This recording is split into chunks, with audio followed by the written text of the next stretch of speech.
It is so clearly a masterpiece. It's so clearly a definitive film in the genre of animation. What we consider to be iconic about Pixar was right there in that first film. You don't have to dig around to find it. You don't have to put any effort into watching this film. No. You don't have to put any effort into feeling something, because it will do it for you. Yeah. And it will make sure you're all right at the end of it. Yeah. And that's such a gift. And they give us a better plotted arc in 81 minutes than 99% of movies do in 2 hours or more. Yeah. I think it's just incredible writing. Creating humanity in non-human characters is something that Pixar nailed to the wall. And every kid will recognise something in this. And is still the name that all of its peers are judged against. First, and still the benchmark. I mean, that is true greatness. When it comes to the crew, when it comes to the execution, is that everyone's created something that you cannot pick apart. It is watertight. All the right movies. Hello and welcome to All the Right Movies. Sad, strange little men and a podcast on classic and hit films. Definitely us. Yeah. This time out, a slightly special one, isn't it? It seems to be, yeah. Yeah. We like to say we're telling the story of Hollywood one movie at a time on ATRM Classic, and it's not hyperbole to say we're talking about a film that changed the genre forever today as we get into Pixar, Tom Hanks, and their groundbreaking animation that is Toy Story. Absolutely. Strange things are happening, right? Very. Absolutely, yeah. I mean, they usually are with us, but today that's in the film. I was going to say, there's nothing new there, is there? Before we head to the Davis household and Andy's room, though, should we plug our own toy box over on Patreon? Let's do it. We should. Well, if you're a regular listener to our ATRM Classic podcasts, you can help support what we do by joining the ATRM community and becoming an ATRM patron. Patrons get access to our bonus podcast episodes called Double Feature, where we talk about movies that may not get the instant ATRM Classic treatment, and the watch list, where we review more modern releases. And you'll get access to our whole podcast archive, full of bonus episodes and archived ATRM Classic episodes, which is the majority of them now. Yeah. There's so much great stuff in there. It's like Al's Toy Barn when you turn up. Al's Toy Barn. And you'll get access to the thriving ATRM community as well, which is full of all the cool people. Really is. To find out more, visit patreon.com/all the right movies, or you can subscribe directly on Apple Podcasts, Spotify, or YouTube. Yes. Back to today, though, it's Toy Story. Long time coming, Matt. So why are we talking about it? Well, you said it at the top, John. There's just not that many films where you can legitimately say they, at the very least, changed the face of an entire genre, if not cinema itself. And Toy Story is one of those films. Animation was never the same after this. And what's really striking about this, though, is that this isn't a film that was nearly there. It wasn't a case of the animation is brilliant, but the story was a bit lacking. Or the story was great, and the animation, it'll get better in a few films' time. It arrived absolutely fully formed with this stamp of individual quality running right through it. Yeah. And because it's so iconic, and it's the type of film just people know it from beginning to end, I think it's a bit easy to take it for granted in a number of ways, just how funny it is.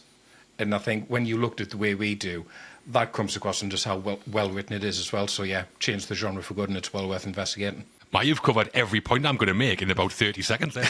That's what I mean, Paul. That's what he does best. That's what he does best. Well, I saw Toy Story when it came out in 1995 at the Customs House Cinema, South Shields. Oh, nice. Right, nice. Yeah. I was 14, went with some school friends. Yeah. I remember everyone was kind of quiet when we came out because we were like the age where, is it cool to like animations? Yeah. Until someone said they liked it, and then everyone was like, yeah, it was awesome. Yeah. And it was massive at the time. I loved it and the follow-ups, and I've loved Pixar ever since. I'm kind of in awe of Pixar, to be honest, and their mastery of storytelling. We'll talk a bit more about that as we go, but it all started here. And aside from how much I liked it at the time, Toy Story is a film that, in telling the story of Hollywood, we have to talk about. Yeah. It was groundbreaking, which we'll get into. Incredible technical innovations, which were massively influential. We'll get into that as well. Yeah. Announced the arrival of Pixar as an animation powerhouse, and is among the most famous film series probably ever made, with some of the most iconic characters created as well, animation or otherwise. So very much looking forward to talking about where it all began. And Westy, Toy Story for you? Very similar to you, John. To be honest, went to the cinema to see this with a school friend. His Customs parents. House? No, it was the Metro Centre. All right. Odeon. Nice. Posh. Yeah, well, obviously. I'm not slumming it, never have. Wasn't dragged up, John. and unfortunately, we were quiet after it, and his parents loved it. But we both felt like, it was like a kid's film. Didn't really get it. Didn't really know if it was cool to like it. I felt a bit young for me, and a lot of the jokes were missed. It was surprising now looking back on how much his parents enjoyed it. Yeah. Now, this film for me is about 4 different films at what age you experience it and what you're going through at that time. When you're a kid, it's amazing. When you're a teenager, you're kind of dismissive of it, but you're starting to get some of the jokes. When you're an adult, you kind of get the different jokes that you didn't get when you were a teenager or when you were a kid. And then when you have kids yourself, it's completely transformative. It's a completely different film because you're watching them watch it and you're enjoying it on a whole new level. So it's got something for everybody. And I think that's what's really important about this, is that it doesn't pigeonhole itself. It's for everyone. It's for it doesn't have a demographic, really. It's just for the human race. Yeah. And I think if you don't like Toy Story, there's something really wrong with you. I think there's a bit of an issue. There's a bit of a problem. It's just a godsend for that when you've got kids as well, because you can put it on and you know they're going to be absolutely fine for an hour and a half. You don't have to worry about them. They're going to be glued to the screen. It's really going to work. And I've seen it countless times, so many times, and I'm still not bored of it. And that's to its absolute credit. I think it's just really, really beautifully written, a beautiful story about friendship. It touches on a lot of themes that people don't realise are super important. So for me, I'm really excited about this one. I know Matt's really excited about this one. I'm excited for him to talk about it. I'm excited for you to talk about it, John. I'm excited to get into it because it is just such a joy. It's a joy story, if I'm honest with you. Well, Toy Story was produced by Pixar Animation Studios, distributed by Buena Vista Pictures Distribution, and released on November the 22nd, 1995. The film was directed by John Lasseter, written by Joss Whedon, Andrew Stanton, Joel Coen, and Alex Sokolow, and stars Tom Hanks as Woody, Tim Allen as Buzz Lightyear, and a host of other voice actors as crazy characters that we'll talk about. Let's get in there then, shall we? Absolutely. Let's do it. It's playtime at Andy's in the beginning of Toy Story. The beginning. Toy Story opens in the bedroom of 7-year-old Andy Davis in a world I think many people fantasize about as children. Our toys coming to life when we're not around. We'll be talking the moments that the arrival of a certain space ranger sends everything into chaos. Yeah. But we're starting with the very first moments, aren't we? We are. So as Andy's birthday approaches, we meet Cowboy Woody and the rest of Andy's toys. Woody's the leader, and we see playtime in Andy's room, and then an important all-staff toy meeting. Yeah. Yep. A good way to set the stage for what's to come, Matt? Absolutely is. I mean, Andy's some creative kid, isn't he, for 7? Like, the effort into building all those sets. I don't think I couldn't do that at 7, telling you that. I used to do that as well, yeah. Well, you definitely did. Everyone used to. We didn't have the internet. What else are you going to do? But everything about this opening is so familiar and nostalgic because it's also recognisable. Because when you are a kid, that's definitely how you behaved and played with your toys. You did mix and match everything. You didn't care if Mr. Potato Head doesn't make sense being paired with a toy cowboy, because where's the fun and logic at that age? And Andy said it's really funny that the reward is $50 bazillion. Doesn't make sense, but you were a kid, and that's the kind of thing you really respond to. But it's recognisable because it's also tactile as well. You can see the little indentations across Mr. Potato Head's skin. Like when you see Rex, he has that joint where his tail is attached to his body. Yeah. You know how that twist and action feels in your hand. Yeah. Because you had those toys. You know what slinkies he is made out of, that felt feel. And you can almost smell the plastic of the characters. It's great. Mm-hmm. Did you play with your toys or just smell them, Matt? To smell them out. I was the weed kid. I was a weed kid. The one you pray is not invited to your birthday. Eats all the crisps in the corner. Yeah, I mean, I think watching it now, they are saying that this was a forerunner in what it was doing from the start. I mean, nowadays, no major mainstream film, which a Pixar production certainly is, would start without a big action-packed opener. But Toy Story doesn't. It kind of eases us in with Andy's playtime, which I find quite interesting. They're still kind of learning the best way to go about some things. But the creative brilliance was there from the get-go. Within seconds, we get the theme music, You've Got a Friend in Me, by Randy Newman. Yeah. We'll talk more about that later. But another Toy Story mainstay we get here, which I love, is the logo, which always kind of pops into the frame at the start. One of my favourite movie logos. It's perfect for the subject matter and barely changed for decades afterwards, so they nailed it first time. And yellow typography again. I think you might be onto something there, Westy. I think so. It's been 4 years we've been talking about it, I'm sure. I know. It's about to click sometimes, isn't it? I mean, Pixar to me are master storytellers, specifically visual storytelling, and that's here as well. The main conceit of the world is that the toys are alive, but they only come to life when humans aren't there. Another film might have shoehorned that into the dialogue in the first few minutes somewhere. But here, Andy's called away by his mother. He drops Woody onto the bed as a lifeless toy. The camera stays on Woody. We hear the door slam. Woody's eyes blink into life. He turns his head to check Andy's gone and then stands up. It's like 5 seconds, no words. And it's like, all right, we'll get it. He only moves when Andy's not around. And it never gets explained again. So like most great family films, it treats its audience as having brains. Yeah. And Woody's phrases, as in what he says when Andy pulls his string, are absolutely nuts. Somebody poisoned the water hole. What? It's like something the Joker would do. But great music, great logo, great storytelling. Pixar easing into Disney's sizable clown-sized shoes effortlessly. Yeah. So we've been introduced to Woody, but now we're getting introduced to all of the other characters. And when he starts calling them up, it's so great because you know who everyone is. You know the personalities, all the personalities come across. I didn't realise how clever it was, how intricate it was. It's a really great introduction to all of the characters and really nice touches. Like when Mike comes up and he's like, "Thanks, Mike." And he gives him the mic, and then it feeds back, and then he has to move away. Yeah, it's just genius. Loads of little bits like that. You see Bo Peep just says, "I'm a couple of blocks away," and she walks past the blocks. Love that. It's just, and then you have the actual meeting itself where everybody's called in, and you know that this is a regular thing. You know that Woody's in charge. You know that he's, the sheriff of the town, kind of. He's the favourite toy. That all comes across, and it's great exposition. You know there's going to be a move. You know there's going to be a birthday party. You know there's going to be upheaval. Has anybody got a movement buddy? It's already set in motion. Things are already happening. It's in no way boring. So he finds out that Andy's party's been moved, and he's not that worried. You can kind of tell, and he's like, "The party has been moved to today." that line delivery is absolutely fantastic. Everybody going crazy, thinking they're going to be replaced, thinking they're going to be in a garage sale, and you are totally bought into this. You're like, yeah, this is probably what they would think if it was a toy. Like, you don't want to be replaced. He's like, you don't want Andy to grow up. There's all of this real tension here, this like mild peril. It's just toys worrying about what they would worry about. So everyone's got a problem. Great line from Woody where he tells everyone to calm down. Doesn't say calm down. He just says save your batteries. And you have them. You used to do this as a kid. If someone's walking into a party, you would judge them by how big the gifts were. And the thing is now, it's like the smaller the gift, the better. My kids watch it and they'll go, "Well, what's that? That's not an iPhone." That's not going to be very good. And the bigger the gift, the more panic there is. It's really relatable for everybody. It's really familiar. A great introduction to the characters, a great introduction to the story, and just very, very clever. Really great writing. I think it is as well, yeah. I mean, having established the concept of the world, this is where they kind of develop the dynamics of the characters. Like you're saying, Woody's the leader. He's got a right cushy little number, hasn't he? Absolutely, yeah. So if someone comes in to threaten that, which is what happens, obviously, it does feel logical that he would react in the way he does. But we get the other characters set up as well. Rex the dinosaur's like an anxious mess, which is a jokey reaction to Jurassic Park, which was massive at the time, I guess. Yeah. I think it's just the T-Rex in general, isn't it? It's like the ferocious, "Did I scare you?" Like Ham the pig is a know-it-all, Slinky's a loyal dog, Mr. Potato Head is the angriest man in the world. He's amazing. All character traits have come up at some point later in the narrative, so they're feeding us all this info constantly, but it's always engaging, which is one of the keys to writing a good first act, I think, isn't it? Yeah, definitely. Yeah.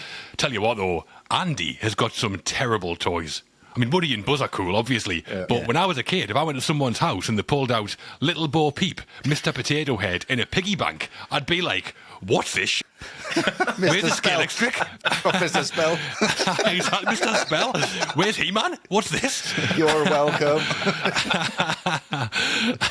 And in creating the background characters in Andy's room, Pixar lent into real life.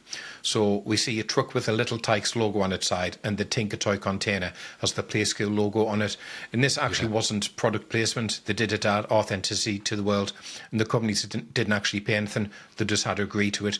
And the only toy that was made up by Pixar were the Troikas, which are the eggs that nest in each other, and they're based on Russian tea dolls. Yeah, the Troikas, I think, are the only toys from the film that were never released by toy manufacturers in real life.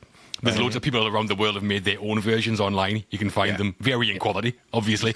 Yeah. But not a bad deal for those toy brands, is it? Free marketing in a Disney film. Okay, then. Yeah, that'll do. Yeah, we also see board games like Operation Mousetrap, Twister is in there, all bangers. No Buckaroo, unfortunately, which shame. seems a bit of an oversight. And he gets Battleship as well, doesn't he, for his birthday? Yeah, he does.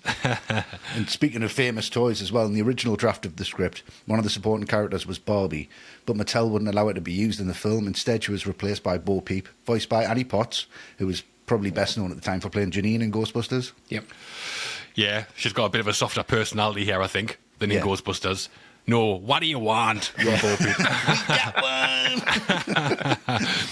But I think Pixar also used Bo Peep as a nod to one of their inspirations. So in 1845, there was a Hans Christian Andersen fairy tale called The Shepherdess and the Sheep. It's about a porcelain shepherdess that comes to life when no one's around, like in Toy Story. Right, okay. Yeah, and are Bo Peep and Woody doing it, or what? What's going on there? It's insinuated, isn't it? Yeah. Let's be honest. Really flirty. But if they are, she's a bit crap because she's like, I found my moving buddy when Buzz turns up. And so what are you doing? Right in front of Woody. Talking about Buzz. And in the background in Andy's room, there are lots of Pixar references. When Woody's giving his speech during the meeting, we see a book on the shelf behind him titled Smurl, Smurl, Twist and Twirl. This is a reference to Elliot Smurl, who was on the Pixar modelling team. And there are books called Tin Toy, Knick Knack, Red's Dream, and Luxor Jr. And these are all the names of the animated shorts that Pixar made in the 80s.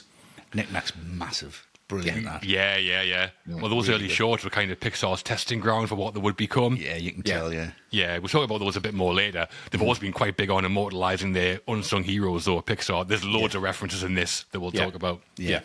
And that's our opening. You've got a friend in me, a toy community led by Sheriff Woody, and a comfortable status quo. If we know anything about movies, that's not going to last long. Nope. Definitely won't. Should we meet the Space Ranger from Star Command who tears it all apart then? Recon Plan Charlie, execute.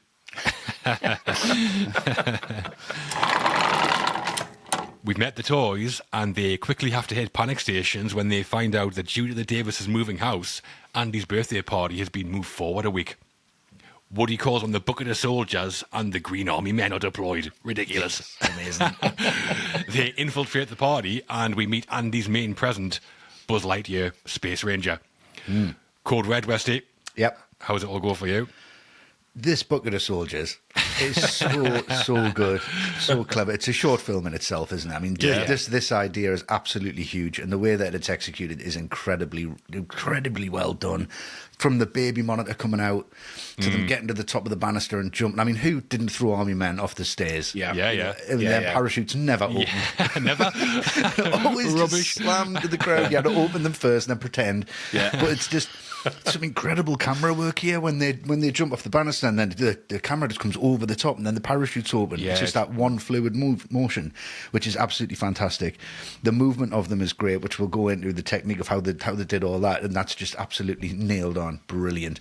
The way they talk to each other, it's just so good. The skipping rope coming down, the more abseiling down a skipping rope. But the bit that gets me, as it cuts back to the room, Andy's mum stepped on one of them, kicked them over. Oh, I mean, the amount of times my mum's done that. I told him to pick them up. And Sarge, who I didn't realise at the time, and then when you find out it's Ollie Ermy, I just laughed for about 45 minutes. Just going, that's incredible. I thought it was just the Frighteners that did it, and it was like, no, it's even better now. But he looks back, and that guy's just on the ground. But it's always the one with like the flagpole. It's always like the standard bearers and who breaks first, because that always bends in the bucket and always breaks. And he's like, just go on without me. And it's a really harrowing bit of like strings in there. Never leave a good soldier behind. And then there's the peril of the ball coming down.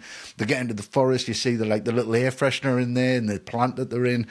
It's just absolute genius, the way they report back. And then Mr. Potato is just like, Mr. Potato Head, Mr. Potato Head, Mr. Potato Head. He's horny as hell. Isn't he? He's really absolutely desperate for some attention. He's so angry. But it's great, and that's how that works, and that's how it all kind of ties together. But who's the kid who brings the fucking bed sheets. What's going on there? Get out. Get out. What are they? And he says, "I'd Buzz Lightyear bed sheets later," but did they know it was going to be Buzz Lightyear bed sheets? I know, I yeah. don't think so. But I haven't got your Buzz Lightyear, I've got you the bed sheets. Well, that's rubbish. Rubbish then. But I tell you what, I love that. Oh, now. yeah, they're cool, yeah. Really nice. Oh, these are lovely, yeah. But yeah, I mean, it's just a great sequence, really engaging, really familiar. It's exactly how you play with them army figures. It's exactly the kind of voices you would want them to have. The techniques are all great, and just that baby monitor going back and forth is just outstanding. It falls and they can't put the batteries in right. It's just fantastic stuff. I think one of the most exciting parts of writing the film for Pixar must have been looking at ways they can use like classic toys that they knew from their own childhoods in the film. Yeah. And this is a great example of it. The army men on a recon mission is such a great idea. Yeah. And then Sarge being like, a good soldier never leaves a man behind. And that then comes up as a plot point between Woody and Buzz, so a bit of foreshadowing as well. And I agree, Westy. I think the storytelling is just excellent. It's great when Andy's mom pulls out a surprise gift at the last minute. Always happens. Yeah. You're always hoping for it when you're a kid. Like, is Christmas really over? Or is it still back on the couch? Great how the baby monitor breaks up as Sarge is seeing what's happening, then Rex smashes it like a klutz, then they get the batteries back in, and it's like, Andy's coming, and the scatter. The excitement that they put into that moment just by hitting certain beats. And I love it how we see just the silhouette of Buzz's ship as Andy picks him up. So we're like, what's that? Sets up the arrival of Buzz perfectly. Yeah. So as we've said, leader of the Green Army Men is called Sarge, and as Westy pointed out, he's inspired by Gunnery Sergeant Hartman from Full Metal Jacket, played by Arlie Ermey. So when they were looking for a voice actor, John Lasseter asked Ermey to play the part, and he did accept. Yeah. You can hear his voice a mile off, can't you? Oh, yeah. The dialogue's toned down a bit from Full Metal Jacket, thankfully. Just a little bit. I would have loved to have seen some efforts, some outtakes where he's actually gone at it. Because I think he could have dressed down every single toy in there. Easily could. And like we said, the animation team was struggling to create the movement of the Green Army Men, so they nailed a pair of shoes to a sheet of wood and walked around with them on. And that's how they came up with the way that they walk and the way that they jump and all the ways that they move, which I think is absolutely perfect. Brilliant. Method animation, that. Yeah, great. You can see footage of them online at the Pixar offices in Point Richmond, leaping about in those shoes. But works great though, doesn't job. it? I'd love that job. I know, yeah. It'd be great. It looks fantastic, spot on. Yes, and we've met Buzz, and then we get this great sequence where you realise just how much Buzz has taken Woody's place in this world. And at first you think it's okay because you see Andy still playing with Woody, but then you realise actually Woody's now the victim or the villain in all the scenarios that Andy's coming up with, and Buzz is the hero. And he's the one having to be rescued, and he's not doing the rescuing now, so he's definitely in second place. And it's also, I think, just a great way to move the film along in terms of the passage of time. You know, seeing the posters get replaced on the wall. There's that great shot where the camera pulls back to reveal Andy now has that Buzz bedspread. And Woody's just horrified by it. So it's great storytelling. And even Woody's friends, who he could rely on to take him by this guy, Buzz has got them helping with the spaceship repairs. He's got them doing the exercises with him, which I think is really funny when they're doing the push-ups and lifting the things up. Buzz has helped Rex get much scarier, which is great. And then there's that really funny moment where you see Buzz scratching Slinky's chin, and then you pan along to see his wagging tail just whacking Woody in the face. He's so pissed off at this. He's even taken his dog from him. Yeah. Pushes him off the bed. Yeah, push him off the bed. So, you know, I mean, no one's attending the plastic erosion awareness seminar with Buzz on the scene anymore. That's not happening. So it's really moving the plot along well. The song is great, which is obviously common hitting on the action, which is really clever. This is how you do a great montage. Yeah. Another Randy Newman banger with Strange Things playing. Yeah. I like how it's very much from Woody's point of view, even though he's not necessarily right in his perception of what's happening, and the lyrics kind of reflect that as well. And the montage doesn't just show Buzz taking Woody's place in Andy's eyes. He's encroaching on Woody's place in the community by, teaching the toys the things that toys do, which anyone can relate to, like sibling rivalry or friendship groups. Those themes are very much explored within the world of setting of being a toy, but the universal themes, really. I think that's the Pixar genius kind of right there, finding that real-world relatability in pretty much everything they do. Yeah. But the introduction of Buzz is probably my favourite moment in the film. I think the visuals are like genius the first time we see him. We start with Woody peering over the bed at something. Then in one shot, we move back through Buzz's legs and then pan up him for the big reveal. Yeah, perfect. If Spielberg or Scorsese did that, we'd be having a panic attack about it. Yeah. And originally, after Woody opens Buzz's helmet and Buzz starts suffocating, Woody was supposed to be worried that Buzz was actually dying. But during some early tests, John Lasseter saw a version where Buzz was choking, but Woody was just stood there because they hadn't animated him yet. And he thought it looked funny, so he asked them to change it to Woody just standing there. Right. It is good, that, but yeah. It always is kind of blows me away when animations can make you laugh with visual comedy. That takes some serious skill, that. It does, I mean, Disney have been masters of that for years, but Pixar pick up the baton, no problem. Buzz's reaction when Woody opens his helmet is still funny. And you're mocking me, aren't you? Yeah. Still a good line. Yeah, it's a great line. And that's the opening act of Toy Story. We've met our leads, seen Woody as Andy's favourite, and then seen him knocked off his perch by the arrival of Buzz Lightyear. Yeah. We should turn our attention to the man who led bringing the toys to life for a bit, do you think? Yeah, let's do it. Should indeed. The director. John Lasseter was the director of Toy Story. Having started his career at Disney as an animator before being fired, Lasseter found himself at the forefront of computer-generated animation with Pixar. He directed several acclaimed short films in the 80s, including Luxor Jr. and Tin Toy, before being handed the keys to the big one, his debut feature in Toy Story. Before we get too far with John Lasseter, we should probably mention that his Pixar and Disney career ended kind of in shame when he left the company in 2018 following allegations of sexual misconduct. Idiotic. We're here to talk Toy Story, so we won't be going into detail on that, but still think it important to at least acknowledge to some level. Yeah. But Matt, on that bombshell, pick it all back thanks. up. How's John Lasseter's work? Get the joy back. Yeah, thanks for that. Got the right man, yeah, have we? Matt, how's John Lasseter's work as Toy Story? I mean, the job that he has on his hands here, it's unlike anything else anyone's ever done. And he has to lead everyone to an incredible degree behind one vision. He has to marshal this team of animators. He has to make sure they believe in him and this project, because undoubtedly there would have been days where they thought, this isn't working, the technology there, this can't be done. He's the guy that has to pick them up and go, no, keep the faith, it will work, we can do this. And at the same time that he's pushing the animation, he's got to get that story right as well. It's something I think we're going to come back to. This is so well written in terms of character, in terms of plot. And he's the one that's got to remind them there's got to be heart behind the graphics. It's genuinely the work of a visionary, the way he just pushes everyone and harnesses everyone. He gets everyone to buy into a film being made in a way no other film has been made up until this point. And it could have been a disaster. This could have been such folly. It could have been technological advancement over story. And the fact that it isn't, I think that comes down to Lasseter taking all that pressure on his shoulders, having to have the answer to everything. And I'm sure there were many, many questions along the way. And he's the guy that's got to have a definite answer to everything. And he's having to believe in something that people can't even see yet. And somehow all that pressure, all that strain, it's nowhere to be found in the film. Absolutely, yeah. I mean, when you're talking directorial debuts, this has to be up there. It has to be. Certainly, yeah. To find another filmmaker who's made a movie this significant, this influential on their first attempt, you might be going back to Orson Welles, Citizen Kane, 1941.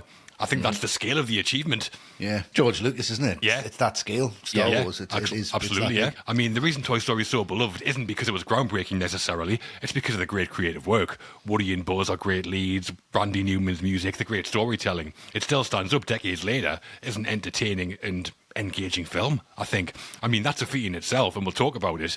But when you add in that nobody had ever made a fully CGI animated feature before, it's kind of hard to comprehend and convey, I think, the scale of what Lasseter and Pixar pulled off, to be honest.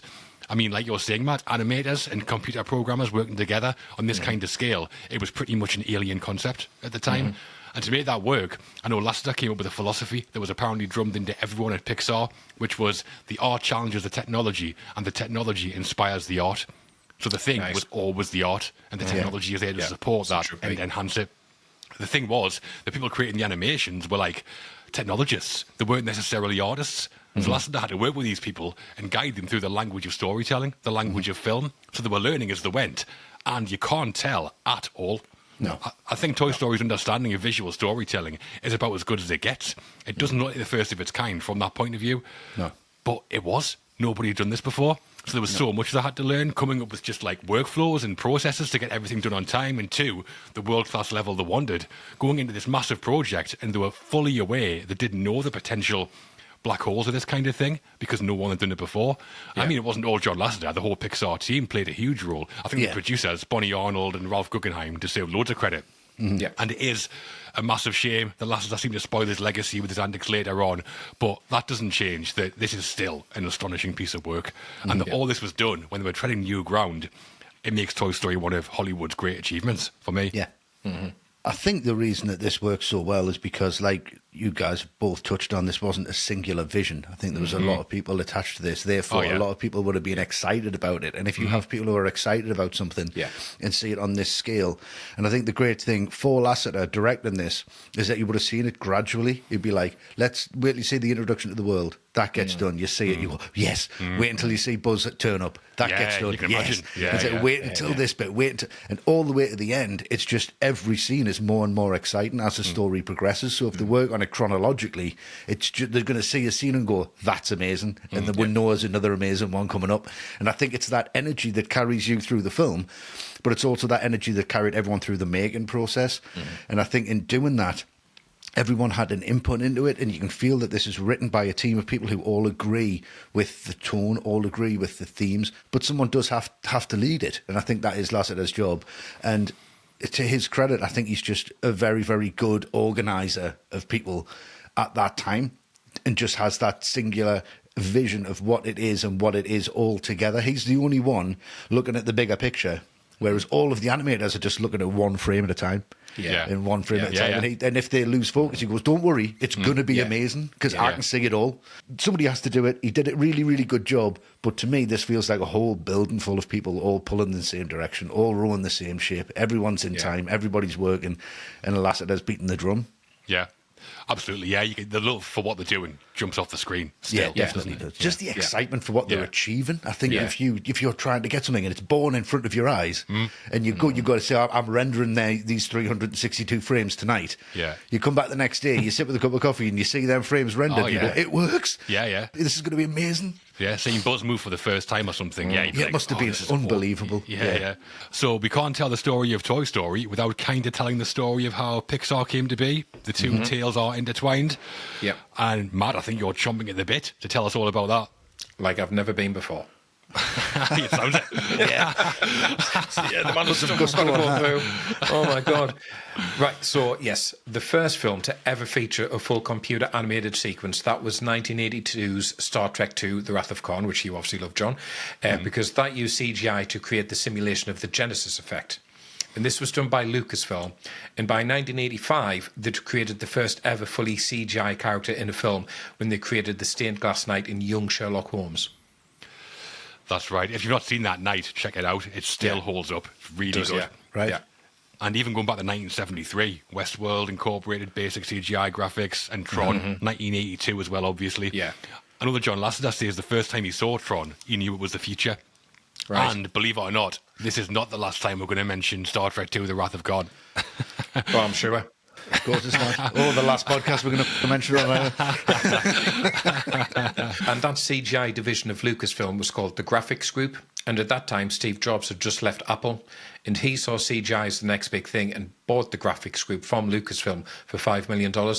He rebranded it, called it Pixar Animation Studios. And the goal was creating the first ever fully CGI feature film. Pixar's a much better name, surely. Much better name, yeah. The Graphics Group. Yeah. Do you think George Lucas regretted selling it later on? He must have. He'd love Toy Story on his TV, wouldn't he? Yeah, of course he would. Yeah, I think so. Who wouldn't? And then after he'd been fired as an animator by Disney in 1983, Lasseter got a job at the Graphics Group. He became one of the driving forces at Pixar and directed most of their first projects, which were animated shorts like Luxor Jr., Red's Dream and Knick Knack. Mm-hmm. So Luxor Jr., that's the Pixar lamp, you know, the desk lamp that hops about on their logo ident. Yeah. And Luxor Jr. also features the ball from Toy Story, the yellow one with the orange star that Buzz bounces on. Yeah. Yeah, it was 1986 Luxor Jr., and that still holds up as well. Still looks good. Yeah, it does. It's great. And then in 1988, Lasseter directed Tin Toy, and that's a short film about a tin toy soldier trying to escape an angry baby. It was the first CGI film to win an Oscar, Best Animated Short. Yeah, I think it was at this point that people began to take notice of Pixar. It was like hang on, this is a bit new, and it looks really good. Well, one of the companies taking orders was Disney, who had fired Lasseter 5 years earlier. They offered him a job to go back and work for them and head up their CGI animation division, but he said no and decided to stay at Pixar.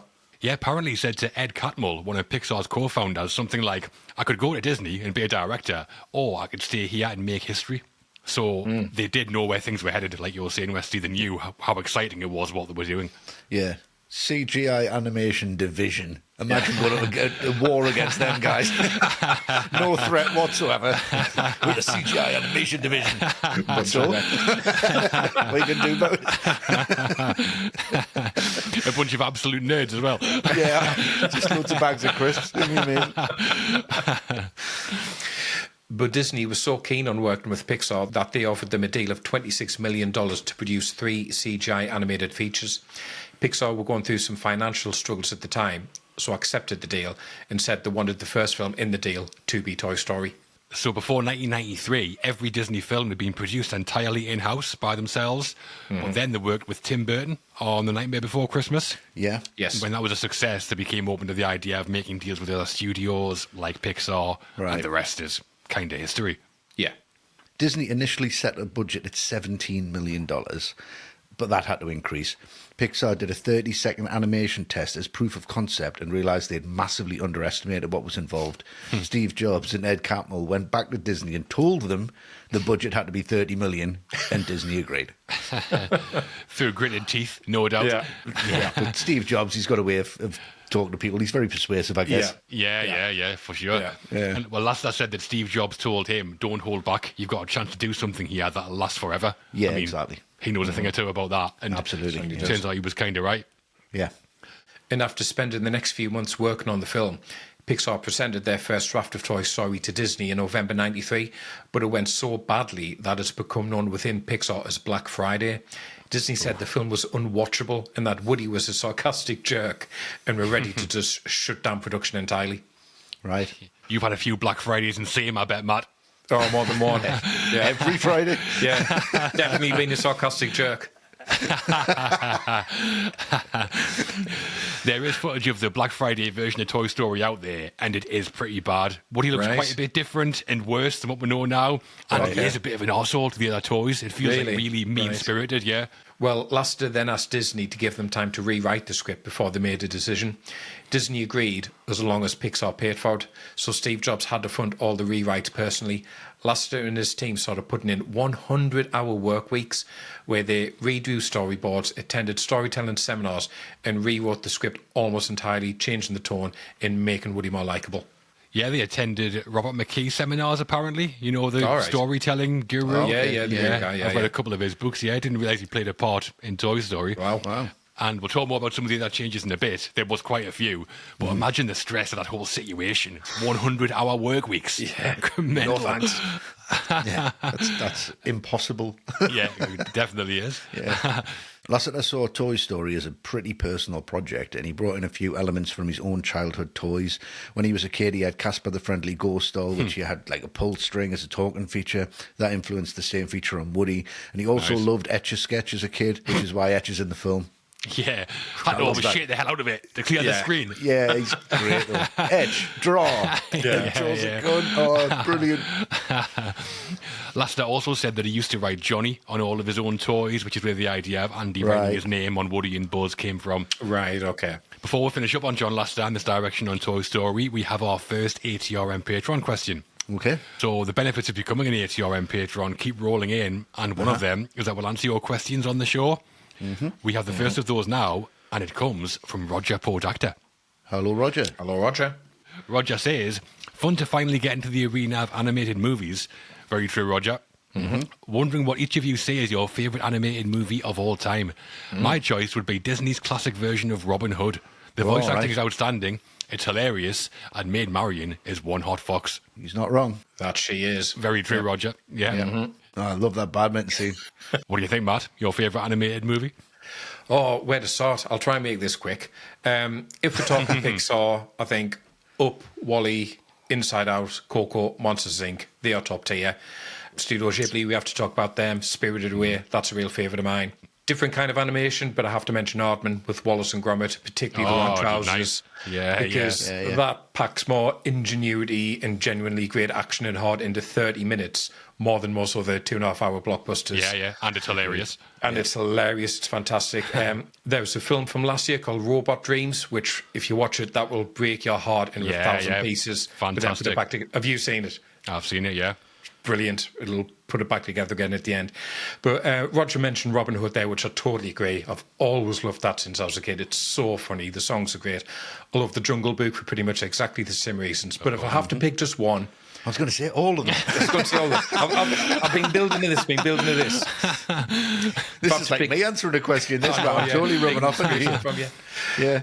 If I had to pick just one, though, to represent what this medium can do brilliantly, I would go classic Disney, and I'd have to say Dumbo. Just because that's got emotion, it's got hilarity, and it's got psychedelic sequences in it as well, all in 60 minutes. It's brilliant.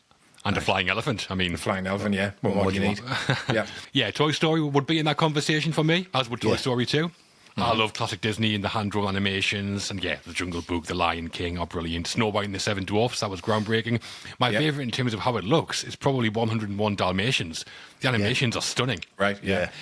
I also think Pixar are basically like storytelling geniuses, as I keep saying, and they've done loads of incredible stuff. Finding Nemo is a joy. Coco totally blew me away. I saw that. Amazing. Yeah.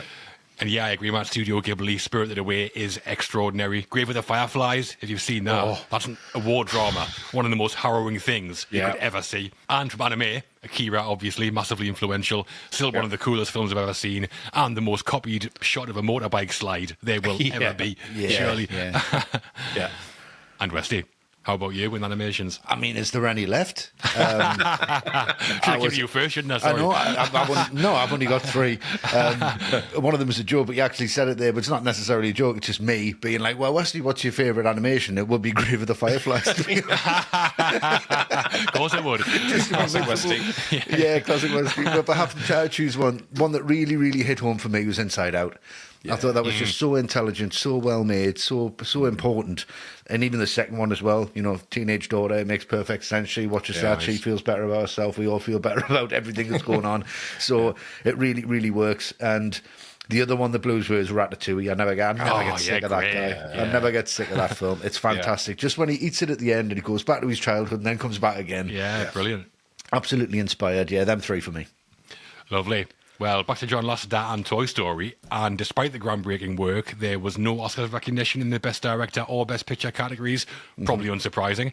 But do you know what won that year? Same film for both? What's his 96? Braveheart.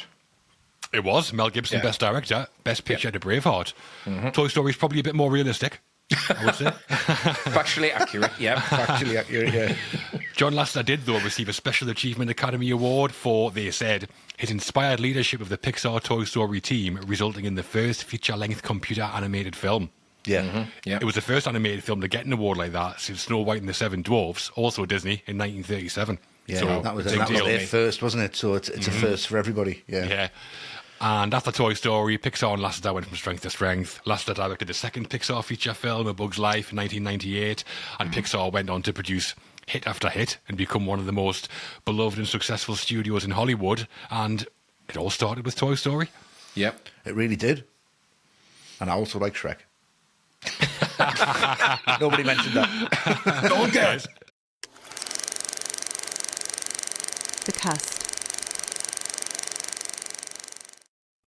John Lasseter was making history with Toy Story, and he had a stellar voice cast to help bring the plastic characters to life. We're about to dive into detail on our 2 main leads. That's Tim Allen as Space Ranger Buzz Lightyear, but we're better to start than with the old sheriff himself. Yeah, definitely. So Tom Hanks plays Woody, a pull-string cowboy doll who's been Andy's favourite toy for years. The leader in Andy's room. Woody's life's turned upside down when Buzz Lightyear arrives. We watch Woody's struggles with jealousy and attempted murder, outrageous, before he changes to learn the true value of friendship. Yeah. A sad, strange little man, Matt, but Thanks. I was Woody and Tom Hanks, not you. Okay. That sounded really loaded, that. Like Woody in the original cut. Black Friday, John. What a bastard. Sarcastic joke. Yeah, that was,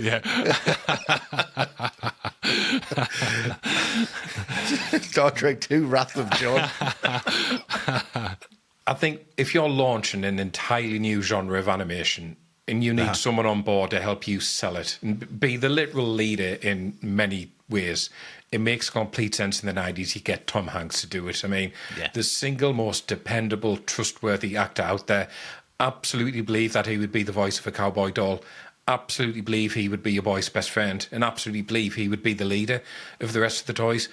But what I love about Woody, and this is why he's such a great character, all that dependability goes straight out the window as soon as Buzz arrives on the scene. He's such a petty little man. As soon as Buzz turns up, getting in all those little digs at Buzz's name, calling him light beer and light snack.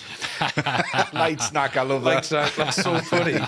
Like, making jealousy his defining trait for most of the time is so effective at, for one thing, driving the narrative, because it's easy for kids to understand that. They know what it's like to be jealous. And when it's all coming out of the mouth of Tom Hanks, you don't judge Woody for it. He is in the wrong, but you also understand why he behaves like that. I think it's perfect casting, getting Hanks in. It is, yeah. I think Woody's like the heart of the film, to me, or really his arc is. He learns to compromise, essentially. A theme that you might say is something aimed at children, but I've met more than a few adults who benefit from learning the lessons that Woody does, to be honest. Yeah, too right. He learns that he doesn't have to have others' dependence or obedience to have their respect. He does have some not so great character traits at the beginning. Yeah. He's controlling, a bit power hungry, quite selfish, and he's not like that by the end. And I think it's a perfectly plotted arc, done bit by bit. Even at the start, though, Woody has to be likeable to some extent, so he is redeemable. So who better to cast than Tom Hanks, one of our most popular actors? And this was the first time he'd done voice acting in an animation, but it doesn't show. I think there's something in Hanks' voice that always kind of radiates decency to me. Even when he is being petty with Buzz, like you're saying, Matt, I never dislike Woody. No. And I think it's in Hanks' delivery when he's like, Buzz, look, an alien. Where? Ridiculous. When all these great comedy, obviously. I like it when the shark has Woody's hat on and he's like, howdy, howdy, howdy. And Woody does the most sarcastic laugh I've ever heard. It's great. My kids love that bit. He's trying to think that's his favourite bit. Give me that. And he can do drama, Hanks. By the end, when Woody goes back to save Buzz, totally buy it, totally sold on the transformation, and they give us a better plotted arc in 81 minutes than 99% of movies do in 2 hours or more. Yeah, I think Woody's one of Hollywood's great animated characters, and in terms of Tom Hanks, one of the great roles in a great career, I think. I think it's really important that the cast both of the leads, that they are around the same age, because the dynamic between them is so fresh and so exciting, even though that dynamic is really old-fashioned. You know, the cowboy and the spaceman. It's like, if Disney had done this story, like after Snow White, like, say, like late 40s, early 50s, James Stewart would have been Woody. Who's the next best person to do that in 95? Tom Hanks, obviously. It's that classic charisma and that classic charm, but it's that old-fashioned sense of jealousy. Like, it hasn't been updated. It's really, really old-fashioned. And it's really just resorting to violence and not knowing anything else. But through the film, you see him mature and grow, and he learns as much as everybody else does, even though he's trying to teach the lesson. But, he's got a great plan. We'll get to the end of it, but that plan's absolutely incredible. It's unbelievable. It's unbelievable that it works. But I think, like you said, I think the range of Hanks here is kind of forgotten about. And I think the impact of the film, at the end of the day, didn't need Tom Hanks. Oh, it doesn't need him, does it? It doesn't need him. I don't think it needs him at all to elevate the film. It needs him for that range and the range that he brings to it, because it doesn't feel like it's a classic Tom Hanks performance. It feels like he's very loose and he's doing whatever is needed for the character. And he becomes Woody. It's got that really traditional vibe, that all-American vibe, that good guy. And Hanks nails all of that really, really well. It's really well done. Brilliant performance. Absolutely. But originally, the main character in Toy Story wasn't going to be Woody. It was going to be Tinny, the drummer boy lead in Tin Toy that we talked about. But Lasseter realised Tinny was just too old-fashioned a toy to resonate with audiences in the 90s, so changed to a space-based doll. Right, yeah. I think the story was apparently that Tinny had been taken on a family vacation with his owners and then got left behind at a rest stop, and then he got found by a junk man. He escapes and ends up at a children's play home where he'll never, grow out of favour. Right. So... Right. Some of the themes and the beats were there from the start, but it did change a lot. But that story sounds kind of like Toy Story 3. And a bit like 4 as well, yeah. A lot of the themes that they came up with weren't thrown away. They were just put on the shelf. And because they're all good ideas. Absolutely. They just couldn't fit them all in one, And that's why this film's that good, because they're not scared to say no to an idea. Yeah. And then the Woody character was then going to be a ventriloquist dummy, and it was a Pixar designer called Bud Luckey who suggested to Lasseter that they change Woody to a cowboy doll. One of the reasons was because they thought a cowboy doll would contrast well with the more modern space figure they already had. Yeah, doing research, it's difficult to pinpoint exactly when these changes were made, but the Black Friday incident we talked about, that played a big part. Apparently, in that version, Woody deliberately pushed Buzz out the window. And I mean, it's hard to come back from that, I think. It's a little bit like... Get out! Yeah, it's more like bastard. Chucky. What's next? Like a lasso around his neck and just throw it over the curtain pole. Just to pull him up. I poisoned the water hole, you piece of... It's a snake in his boot. And the first designs of Woody still look like a ventriloquist doll with his mouth separated, but you can see the concept art gradually changing what we know now. Yeah, I think he looks really good, Woody. Yeah. Massive head, huge head. Huge head. And there's a shot early on when Woody's on the bed talking with Slinky. There's a drawing on the wall behind him of a cowboy. That's early concept art for Woody. Right, great. Right. And it's never mentioned in the film, but the editor on the film, Lee Unkrich, he later said Woody's surname is Pride, which is something Pixar knew early on. And that's inspired by Woody Strode, a real-life NFL footballer turned actor. Right. Yeah, I think he was a bit of a trailblazer in terms of being a black player in the NFL, Woody Strode. Right. And he was in loads of films as well. He was in Spartacus. Yeah. And he was in Westerns, yes, which I guess inspired... Yeah, Woody, the man who shot Liberty Valance, Once Upon a Time in the West. The Quick and the Dead was his last film. Yeah, he's great in that as well. Right. Yeah. Right. So once they had the concept set of the two leads being a cowboy and a space ranger, Pixar knew who they wanted to voice them. They wanted Paul Newman to play Woody and Jim Carrey to do the voice of Buzz. They couldn't afford the salaries. Of course they couldn't. Imagine Carey. Ludicrous. Flailing arms everywhere. Yeah. Like when Robin Williams was the genie in Aladdin, it would just be like so much ad-lib. Yeah. You need to stick to this script, Jim. Yeah, you do. I mean, Robin Williams is brilliant as the genie, obviously. Yeah, but that would change the animation for what he was talking about. Yeah. But yeah, I think Newman and Carey were apparently to reflect the idea of old Hollywood being taken over by newer Hollywood, which is a good idea, to be fair. It's a great idea, yeah. And Paul Newman was in Cars a few years later, so the budget must have went up, obviously. Yeah. Well, his salary went down. Yeah, maybe. But Lasseter only ever wanted Tom Hanks to play Woody. But Hanks was one of the biggest stars in Hollywood at the time and had never done an animation before, so wasn't sure about doing it. So to convince him, Lasseter had a short proof of concept made, which was a short film of Woody animated to some of Hanks's dialogue from Turner and Hooch. And when Hanks saw that, it just convinced him it could work. And he was straight in. Nice. Yeah, I've seen that. The dialogue from Turner and Hooch is the "don't eat the car" bit. Right. Yeah. Really funny. Yeah. Yeah. Woody like hitting the ground. It's really funny. Yeah. So Hanks was already signed up to work on 4 films and had to figure out where to fit in Toy Story. He didn't want to record a comic role while he was making Philadelphia. I mean, obviously. Yeah. Imagine that. Like Schindler's List and Jurassic Park at the same time. So he decided to record the part of Woody in breaks in filming of Sleepless in Seattle and A League of Their Own. That makes more sense. Yeah, a bit more lighthearted than once. Just a bit. A League of Their Own does make more sense. I'd love to see a proof of concept for Woody with "there's no crying in baseball." Yeah, brilliant. For his work as the voice of Woody, Tom Hanks received widespread praise, but no major awards nomination. Voice acting was still overlooked by major awards at the time. For us, though, we think Tom Hanks brings Woody to life pretty expertly, and Toy Story among his biggest films. Yep, perfect casting. He's part of the ensemble and it works really well. The other main lead is Buzz Lightyear, voiced by Tim Allen. A Space Ranger action figure who believes he's the real Buzz Lightyear. We follow Buzz's journey from deluded hero to accepting his status as Andy's toy, forming a bond with Woody along the way. Yes. The world's greatest superhero is now the world's greatest toy, Westy. He is. How's Tim Allen as Buzz Lightyear? Space Ranger. I love that. Space Ranger.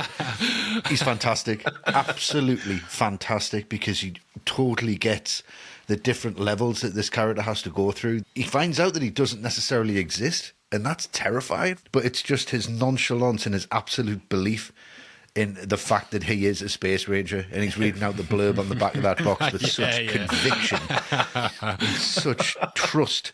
And even when he breaks down, he's like, years of academy training for nothing. Amazing. That bit's amazing. His fall from grace is amazing. He doesn't quite know who he is, and I think it's just a really great twist on it. And I think it's one that you get when you're more grown up, in that he is the representation of acting like an adult, when you want to act like a kid. Like, you can let it all go. You don't have to be your job. Like, you can just be a toy if you want. You can just relax. But it's just 24/7. And the physical animation of Buzz perfectly matches the personification that he brings to the voice. You know, when he's like, he hits the laser and his feet are crossed over and he's walking around the bed. Yeah, But he's like, I love it. I love that. It's just that. And then when you go, right, well, when this guy talks, it's got to match that. And it's like, you don't want to be around, my laser goes off. And the voice matches that walk. Do you know what I mean? Yeah, totally. Just that the whole personality just matches everything the animation matches. There's some really, really wonderful bits of acting from Tim Allen that I would never have expected. Just when he picks him up and he's at that tea party and he's like, "You see that hat? I am Mrs. Nesbitt." Yeah, when I saw that in the cinema, that got one of the biggest laughs I think I've ever heard in the It's cinema. the arc that he has to go through and the belief that he goes through and the belief that he brings to the character at the end. It's so well done, so well voiced. I still don't quite believe it's Tim Allen. I think it's just somebody completely foreign, someone completely different. I actually believe it's Buzz Lightyear. Just the idea of having him believe he's the real Buzz Lightyear is just genius. It is genius. It elevates the dynamic between Buzz and Woody by like tenfold, and it makes Buzz's arc massive. He does lose his identity, like you're saying, Westy. He goes through depression, which is crazy. Yeah. But they pull it off, and he comes out the other side by learning that happiness comes in being who you are and focusing on the people around you rather than the opinions of people you'll never meet or who won't ever care about you. Yet again, universal stuff within the world of being a toy. So they both have arcs, and it's a buddy story. I know that one of the writers, Andrew Stanton, he said the reason they decided to do a buddy story was just because it had never been done before in animation. Yeah. And Toy Story is one of the best buddy stories out there, for me. Yeah. Two totally different people don't get on, get thrown together on an adventure, have to work together, and then both change to meet in the middle. Classic stuff. The kind of difficulty you've got is you've got to come up with not one great character, but two. Yeah. And if you come up with Woody and Buzz Lightyear, you're doing all right. I think it's fantastic character writing. And Tim Allen playing him, I haven't always been a massive fan of him either, Westy, when I've seen him before, but he's perfect. His deadpan delivery, set against the huge vocals of Hanks, works great. And he plays it straight. He never winks at the audience. He never acts like he's in on the joke. Buzz believes everything he's saying, which is essential to make the moment that he realises land as powerfully as it does. The only thing, I'm not sure why, if Buzz believes he's the real Buzz, he also pretends to be inanimate when Andy's around. Is that a plot hole? Maybe. It's a good point. Yeah. But then again, if you're going to go down that rabbit hole, there's so much to do. I mean, how do they know Andy's coming back? You know, the soldiers tell them Andy's coming back. They wouldn't have known. He would have called them. How many times is he going to catch them? Oh, yeah, of course. Do you leave your present on the bed in your birthday party? No, you don't. You take it with you everywhere. Right in the middle of the present. Standing in the middle of the buffet, just so everyone can see it. There's loads that you can kind of tap into. So, I mean, maybe. I think people have said, it's based on the child's love and all this kind of thing. And they bring them alive and it's this magic. That's right. I don't know. But it doesn't have to explain that. I think it's just it's miles neater that he just falls over when Andy's around. Of course. It's great. Yeah, brilliant. I mean, it's not often you get to say Tim Allen is the absolute equal of Tom Hanks in a film, but it's 100% true in this case. It's just more perfect casting because Allen gets what Buzz's character is, which is pompous and preening and full of himself. And the performance for me, it's this beautiful combination of William Shatner and Roger Moore at the same time. All the beats, Exactly, which is perfect, isn't it? I mean, so many line deliveries are done with this little, like, self-satisfied smirk or a raised eyebrow, like, you're mocking me, aren't you? I don't believe that man's ever been in medical school. It's the sincerity of it all. Imagine if Shatner and Moore were Buzz and Woody. Now you're talking. That would be brilliant. Amazing. Oh, would have been amazing. It would have been too much for the average person. Kids wouldn't get it. But Alan, he's just constantly hilarious as Buzz. It will never not be funny how seriously he takes his lasers. That's brilliant. The meltdown in Sid's house was great about being Mrs. Nesbitt. And that journey to discover and accept who he really is, that's just as compelling as Woody's journey to stop being jealous of Buzz. Like, Buzz could have easily been an idiot or the bad guy here, but he's not, neither's Woody. They're both written with this nuance like you rarely get in kids' animations. And Tim Allen is as iconic and as important to the film as Tom Hanks is, and that says a lot. Yeah, I think you're right. I think he is. As we mentioned, the idea of one of the leads being a space action figure came about before the other one being a cowboy did, but he went through changes. He was originally called Lunar Larry, and then Tempest from Morph before they settled on calling him Buzz Lightyear after Apollo 11 astronaut Buzz Aldrin. Yeah, not Buzz from Home Alone then. Calling Woody Flemwad. Life-size Michael Jordan in the back of Andy's room. I mean, it's an incredible name for a character, isn't it? Buzz Buzz Lightyear. Lightyear, it's amazing. It's unbelievable. When they came up with that, it must have just been like, all right, fair enough. That's better than Luna Larry. Of course it is. From Morph. And Buzz was designed by a Pixar production designer called Bob Pawley, and he took inspiration from classic real-life action figures like G.I. Joe and Major Matt Mason. And in the first designs, he was dressed in a red spacesuit, and it was much smaller than Woody. But he was then changed to dress in a white suit with green and purple trim, and that's because that's Lasseter in his wife's favourite colours. Something I've thought since I first saw Buzz when I was 14 and still think now, how good does he look? Yeah. The design work is magnificent. Yeah. Looks like the coolest toy in the world, top to bottom. He looks great. Yeah. It was a cool toy. I had the actual toy. Yeah. Did you? Yeah. Still got it. Have you really? Yeah. Oh, wow. Like 95. They were selling out, and I was like, I'm buying this because Nice. of all my past experiences. My mum gave away loads of my Star Wars figures. Mm-hmm. And it was like, this isn't happening again. These are selling out. So I went and bought one. Yeah, I've still got it. It's still in the box. I think it's still in the loft. Wow. Oh, wow. That's a great one to have. I'll post a picture on Patreon if anyone's interested. Yeah. Let's get it up there for sure. Yeah. Paulie said one of the biggest challenges he had in designing Buzz was his face.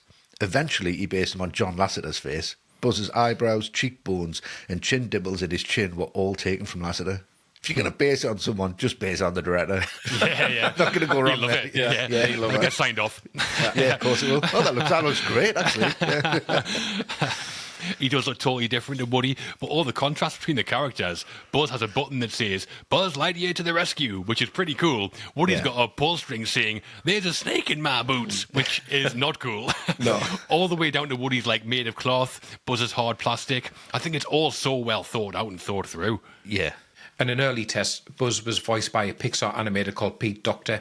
He had a story writing credit on Toy Story and helped come up with the character of Buzz by bullying Buzz-style faces at himself in the mirror.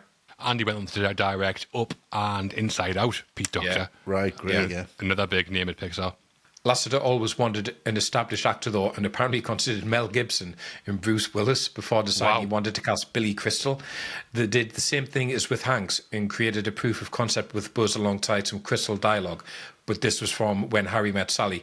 But Crystal said no, and he's later said turning down Buzz was the biggest mistake of his career. Is that why he went on to do Monsters, Inc., you think? It definitely was, yeah. Yeah. Definitely got to be, yeah. Yeah, well, Lasseter called Crystal again a few years later to offer him the part of Mike Wazowski in Monsters, Right. Inc. Yeah. And Crystal said that his wife was like, John Lasseter's on the phone for you. And Crystal just picked up the phone and went, yes, I'll do it. Oh, lovely. Amazing. But at that time, Home Improvement was one of the biggest sitcoms in America. John Lasseter was a big fan of that, and it starred Tim Allen. He said he knew Allen could play a macho guy with a soft underbelly, so asked if he'd be interested in playing Buzz, and Allen said yes.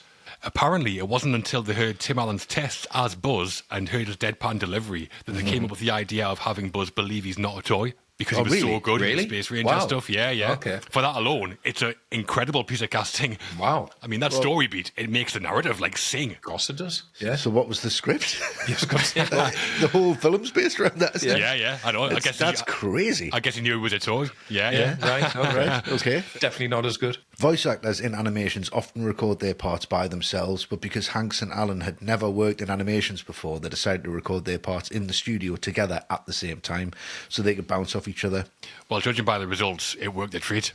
The chemistry between Woody and Buzz is about, I think, as good as it gets between two lead characters. Yeah. And you can see footage of them recording the parts in the studio as well. And even that is just a bit of a joy to watch. I bet. Yeah. Don't they meet up like once a month still now, just for lunch? Did they really? Right, that's cool. I Yeah. can imagine, yeah. Really, really close. For his performance as Buzz Lightyear, Tim Allen also received acclaim but no awards nominations. He did return to voice Buzz in every Toy Story feature follow-up though, and again for us, pretty great piece of voice casting. Perfect again. Came from nowhere and it's here to stay. Woody and Buzz are our leads, of course, but it's not about them 100% of the time. We mentioned Bo Peep earlier, and there are a plethora of supporting characters in Toy Story, mostly at their toys in Andy's room. So which of their toys do we think are worth discussing? Matt? I mean, loads of great supporting voices here. I do love Wallace Shawn as Rex, but I'm going to talk about John Ratzenberger as Ham. Oh, nice one, Matt. That's using the old noodle. Yeah, that's me. Because I think it's interesting that none of these toys, maybe with the exception of Rex, none of them have the personality of a child. They're all adults. And Ratzenberg, obviously for people of a certain generation, will always be Cliff Clavin from Cheers. Of course he will. And there's definitely an element of that. He's such a know-it-all. When he's talking about like the copper wire in Buzz's ship, like he knows about it all of a sudden. So it's a really funny character performance. And then Ratzenberger, he then became a Pixar Lucky Charm because his voice featured in every one of their films for the next 25 years until Soul. Wow. Yeah, he was mostly known as Cliff the Mailman, obviously, so a bit of a left field casting choice, but I think he's great. And it's almost like a mini Easter egg when you hear him in a Pixar film, like, oh, there he is. There's Cliff. Yeah. And Rex, Wallace Shawn you mentioned there, Matt, that's the inconceivable guy from The Princess Bride. Yeah. Apparently, Lasseter wanted Rick Moranis to play Rex, which could have been great. I could see that. Would have been great, yeah. Teaming back up with Annie Potts. That'd have been wonderful. Yeah. And Jim Varney plays Slinky. He's best known for playing Ernest P. Worrell, as in, like, Ernest goes to camp, Ernest goes to jail, all that stuff. Yeah, Apparently for Slinky, though, Lasseter originally wanted John Cleese. Right. He's just furious all the time. Yeah, give him a damn good thrashing. Exactly. Getting the fire extinguisher out. Tell him I'm doing it. Tell him I'm doing it. I'm doing it now. And Westy, I think we've saved the best to last for you. Don Rickles as Mr. Potato Head. What a piece of shit sometimes this guy is. And one of the funniest bits is that, was said that Tim Allen totally makes it, and everything that Buzz Lightyear does really matches the voice, but everything that Mr. Potato Head does matches Don Rickles' personality. It is just, he does not become Mr. Potato Head. It's just Don Rickles in that form. He's gambling over battleships, and when Slinky's trying to stick up for Woody, he takes his lips off and he's kissing his arse, and he's like, he just makes a joke. Yeah. That's so funny. It's so cutting. He's the first one in there to cause a problem. He's selfish. He's ignorant. Right to the very end, throw him overboard. Like, he's just so funny and so cutting. It feels like it's just Don Rickles just riffing on it. Yeah. And it really riffs on it. Yeah. And the fact that he's such a bastard at times when stuff happens to him, especially when all of his stuff flies off, like when RC hits him at the end and he's just feet are left. You're just like, good. You don't feel his first joke where he's like, I'm Picasso, I was like, I don't get it. It's just so good. Don Rickles is always funny. And to have him in what's predominantly a kid's film and for him to nail it, but keep his personality the same and keep it cutting and keep it to the edge, but still have somebody you can throw about, somebody who can point the finger, someone who can add some aggression to this whole film. There's nobody better than Don Rickles to do that for me. Yeah. Absolutely. And he does get treated like Potato Head, doesn't he? He does, but he deserves it, though. That's the best thing about it. Yeah. At the start, when Molly, Andy's sister, gets hold of him, she's bashing him against the crate, bites his arm off. That's really funny when you watch it back and you know Potato Head. Yeah. He's going to be sick. He'd be like, I'm not sure why he's so horny, though. Constantly wanting to get in there with the ladies. When Buzz turns up, Potato Head says to him, the dolls must love you. Can you teach me that? Then talk about laser envy. And Lasseter had always wanted Mr. Potato Head to be a toy with a chip on his shoulder, which we've basically been talking about. And he did always want stand-up comic Don Rickles to play him. In Potato Head's line when he says, "What are you looking at, you hockey puck?" That's one of Rickles' lines he used to shout on hecklers when he was doing stand-ups. Like Westy says, he's probably improvising a lot of his own lines here. Yeah. And they're like, well, let's make a hockey puck that we'll never see again just for that one joke. And he's just shrugging. And Lasseter said that he visited Rickles' home in Malibu to offer him the part. He turned up with a Mr. Potato Head toy. And when he went to give it to him, he said all the parts fell off. And he said it looked just like him. So kind of got to say yes. So that's our main cast. Some great supporting characters and voice actors, but it's mostly our leads that sell it. And in Tom Hanks as Woody and Tim Allen as Buzz Lightyear, two performances that bring the kind of heart that makes Toy Story more than just a technical milestone. Definitely. Yeah, and they did it again and again. The middle. Heading into the middle of Toy Story, and things are getting pretty serious for our Child's Play things. We're going to be looking at the scenes across the road from Andy's in Sid's House of Horrors. But first, it's pizza time, right? Everyone loves pizza time. Always. So what's pizza time? Absolutely. So Woody's jealousy gets the better of him, and he accidentally, inverted commas, knocks Buzz out the window, leading to both toys being left behind when Andy and his family go out for food to their favourite restaurant. Yeah. Westy, you're clear to enter. Welcome to the Pizza Planet. Thank you so very much. How's it all go for you? It goes really well for me. I'm so pleased I'm covering this. I love this scene. I love this whole sequence. First of all, Pizza Planet. Yeah. You know, when your mum comes in and goes, how about lunch at Pizza Planet? Yeah, that's great. Yes, please. Yes, man. And I love doing that, like with the kids. Yeah. It's like, I know this is going to make them happy. It's just an ace up your sleeve. It You know really that works. joy, yeah. Yeah, but just outside the house, the virtual reality, that's not lost on me. Oh, yeah. Brilliant with the grid and showing the house. Yeah, fair enough. Great. Wonderful. But this sequence has just got that classic 80s action movie all over it. It's fantastic. You got the tax coming out. You've got Buzz looking at, but he knocks the 8 ball down. I love the 8 ball there. And it's like, you know, and it knocks, and then he gets the idea he's just going to put Buzz behind the desk so he can go to Pizza Planet, right? And he's just cooking this plan, and he's like, Buzz, we've got trouble. Trouble where? And he's just so excited to help out when there's any trouble whatsoever. And then he's looking there, and I think the great thing about RC is RC doesn't really say much, but he's got this real moral compass. Yeah. And Buddy's waking him up, and he's like, What's going on? And his eyes start opening. Then he races across the desk, doesn't know what's going on. Buzz misses him, or he misses Buzz. And you get the tax from the corkboard that falls down. Really Indiana Jones. Really Raiders of the Lost Ark. Then the globe falls. The globe chases him. Really Raiders of the Lost Ark. And then rolls out the way on the windowsill. Really Raiders of the Lost Ark. Buzz gets knocked out by the lamp. He falls down. And then it turns into like a whodunit. It turns into a Hitchcock film all of a sudden. And everyone's pointing the finger and everybody's looking at the crime scene. And then they turn around and that kind of like pushing Woody is like, he did it. But your classic 3-act structure and your classic beats are all described as Act 1, introduction. We've got that already. Perfect introduction. Act 2, confrontation. Act 3, resolution, right? So this is the start of Act 2 without a shadow of doubt. This is the start of the confrontation. And they ask Rex what he thinks, and he goes, I don't like confrontation. It's absolutely amazing because that is the start of Act 2. This is the confrontation. This is where the problems start. So well done, so well written, such a nod to cinema. Not Hitchcock and Spielberg in the same 2-minute sequence. Doesn't get better for me. It's just wonderful at this point. Yeah, it is great. Woody's sick of his life by this point. He is, yeah.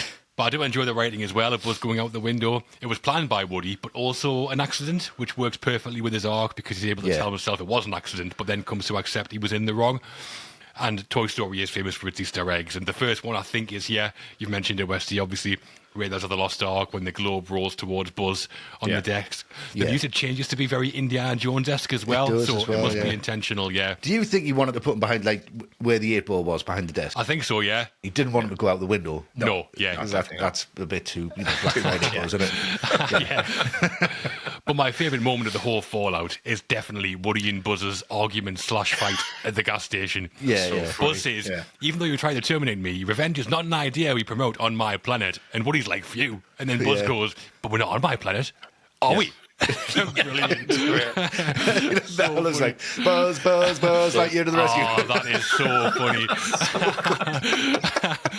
That's probably my favourite bit in the whole film. Do you reckon? That's amazing. Probably. Yeah. But the drama's there as well. When Andy's car drives away and Woody's devastated. It's great. It's funny, but I feel it as well. One of my favourite fight scenes, and I always look for it. And one of the most famous lines of the film, you are, he said, strange little man, and you have my pity. Farewell. Yeah, amazing. Good riddance, you loony. I love that bit as well.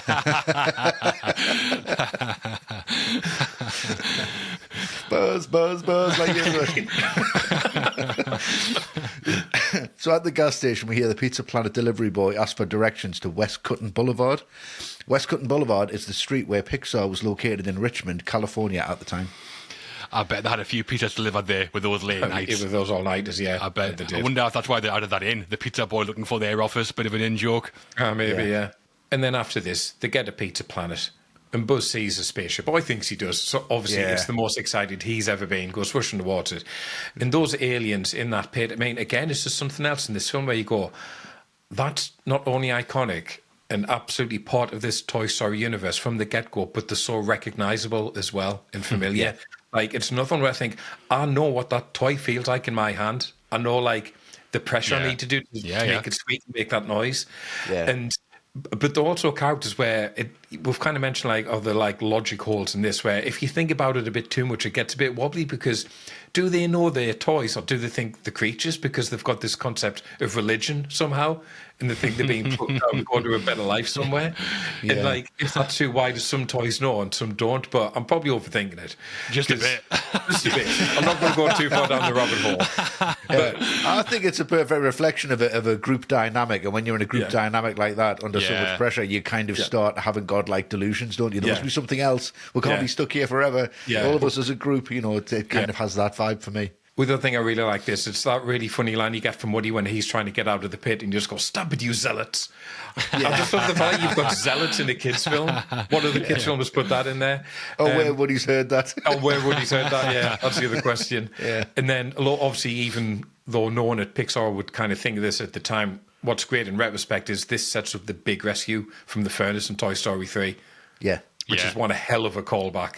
Massive. Yeah, it really does, yeah. I like how we're somewhere into the story here. There's been lots of evidence, but Buzz hasn't even entertained the thought that he might not be the real Buzz Lightyear. But I want to go to Pizza Planet. It looks great. Yeah. That shot that pans around the whole place always reminds me of Jack Rabbit Slims in Pulp Fiction. Yeah. Establishing shot there. There was one in Florida when I went. I've been to Pizza Planet. Oh, wow. Good, was it? Yes, of course it was. Pizza, yeah. Well, yeah.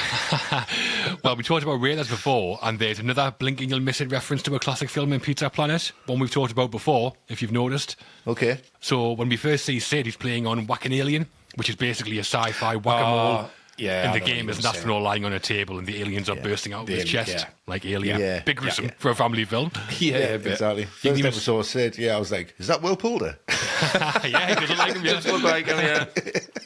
Well, he set up a little bit earlier than this stage when we see the toys watching him blowing up Combat Call in his backyard. That's right, that was meant to be G.I. Joe. Yeah, that was meant to be G.I. Joe. But when Hasbro heard the planet blow him up, they said, no chance, obviously. Right, fair enough. But the toys are terrified of Sid, so it sets him up.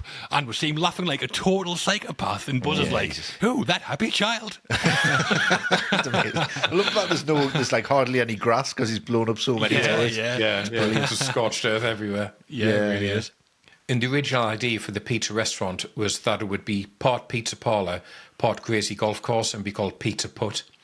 It was changed to tie in more with Buzz and the space theme, and the Pizza Planet delivery truck is another Pixar regular. It's appeared in some way in almost every Pixar movie since. I once had an idea for a Star Wars themed crazy golf course called Jabba the Putt. Didn't go anywhere, but not too late. Not going Dragon's Den with that one, did you not? Imagine that. I'm out. There wasn't a lot of thought put into that, was it, John? No, not much beyond that, to be honest. It's the title, fair enough. I had a really good idea for the name of a pizza place that I've given to my friend recently called Cheese's Crust. That might work. That might go somewhere. Look out for it. Yeah, maybe. Yeah, keep an eye out for that. Some major plot points there then. Woody and Buzz lose Andy, and then Sid finds them. Should we find out what he's got in store? Let's do it. Yeah. The claw is chosen, and having won double prizes, we follow Sid as he takes Woody and Buzz and the hapless little green man back home. We're thrust into the disturbing world of Sid's room, where toys are dismembered and rebuilt in pretty horrifying ways, and Buzz finally finds out what's what. I don't know about you, Matt, but I don't believe that man's ever been to medical school. He definitely hasn't. What do you make of Sid's House of Horrors?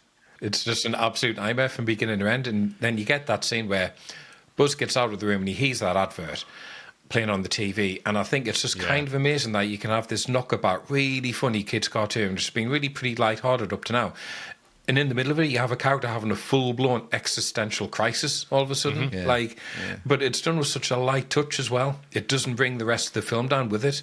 I mean, I think the seeds have been sown for Buzz to make this realisation, like his laser obviously didn't work on Sid's toys.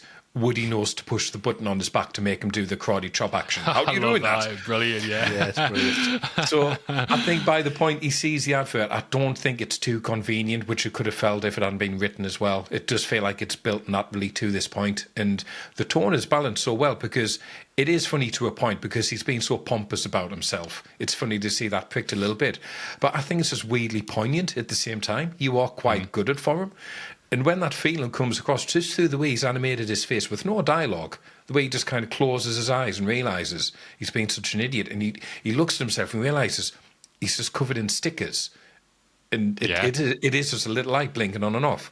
That tells you how amazing the animation is working to convey all that. I mean, you're right, Matt. Existential crisis for Buzz. Yeah. They go deep, Pixar, don't they? They do. Yeah. I think the TV ad for Buzz, the toy, is great. It's really authentic, and he does look like a cool toy. And the moment he tries to fly, how sad's that? How good is it? Yeah. Really Randy Newman's song, I Will Go Sailing No More. Perfect to score it. Gives it all such a melancholy feel. And then the way they execute it. The filmmaking is excellent. Buzz leaps off the banister, slow motion as he falls. Then it cuts back to normal speed when he hits the floor. And then there's that overhead shot that spins up and away from him. He's lying there broken. It's just fantastic. Yeah. I mean, it does have some guts. It's a big theme. An identity crisis, mental. But the brilliance is that they present it in a way that works for kids and has layers for adults. Buzz has built his entire identity around being a space ranger, and that's taken away, so it's exploring a pretty major loss. And he takes it well, doesn't he? Oh, Buzz turns into Mrs. Nesbit. Loses his mind. Goes insane. Yeah. I've turned into Mrs. Nesbit a few times, I'll tell you. Yeah, I'm going to go for the bit where he has the opportunity to leave, but he realises that there's more than him in the universe. And there's a kid over there who needs Woody as well as he needs Buzz, and he can't be left behind. Woody tells him, you can go if you want to, get out while you can. Yeah. And then it cuts to the next day and it's a completely empty desk. And you think, well, he's gone. Yeah. And that slow head down from Woody, just like, Yeah, it's really sad. Yeah. And there's a Binford toolbox on there, which is a reference to Home Improvement. Right. It's the same company that Tim Allen's character worked for, I think. I'm not too sure, but something related to that. It's really fantastic. Pushes it off. You think they're gonna get away with it. Buzz has got a rocket strapped to his back. He's got to get out of here. There's got to be something done. But Buzz is still Buzz, even though he knows the truth. When he's learned who he really is. And I think he's excited about being an individual. I think he's excited about not being this space ranger, this Buzz Lightyear that he has to be. And there's a real lightheartedness to it, which is quickly switched on its head. Sid wakes up, the alarm goes off. To be honest, really exciting, strapping a rocket to a toy and watching it fly away and explode. I'd love to do that. That would be great. But in the context of the story, it's fairly harrowing. So he takes him away, and all of the other guys come out. Now, I really want to highlight this bit because this is really, really important, and I think it's really well played, that they start off scared of them, and then they all work together as a team. Woody rallies them all together. And how inspiring is this for any kids who feel that they're different, who feel like they don't fit in, who might have disabilities, who might feel like they don't fit into the crowd, as I've said. And what they do here, not only with the revelation of everybody working together, but the way they work together, uses their disability, in inverted commas, as something that's uniquely positive. Yeah.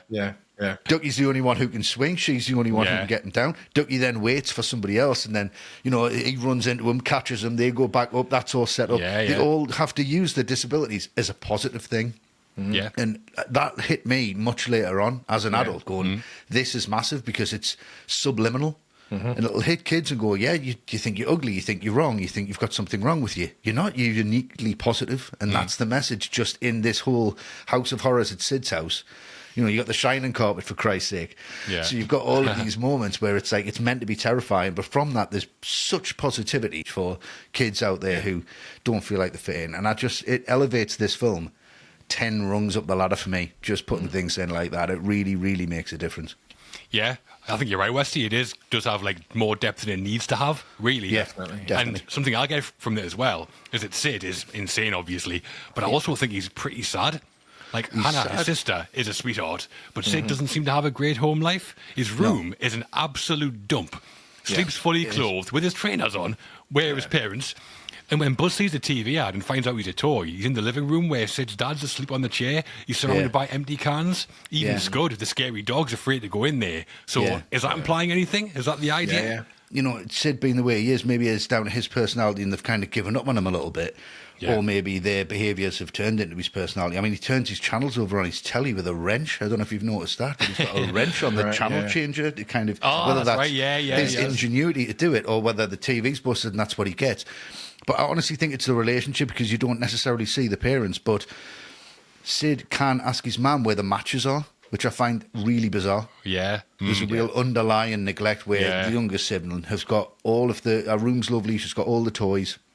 and he's craving attention. Yeah. It seems to be intentionally written into it as well, doesn't it? I think so. There's a real undertone there, really nasty undertone that's it's very nicely done in ways that it doesn't delve into Sid being depressed or miserable. It's just the aggressive side of him coming out, but it doesn't paint him as the victim. I think it paints his parents as the reason he is the way he is. Yeah.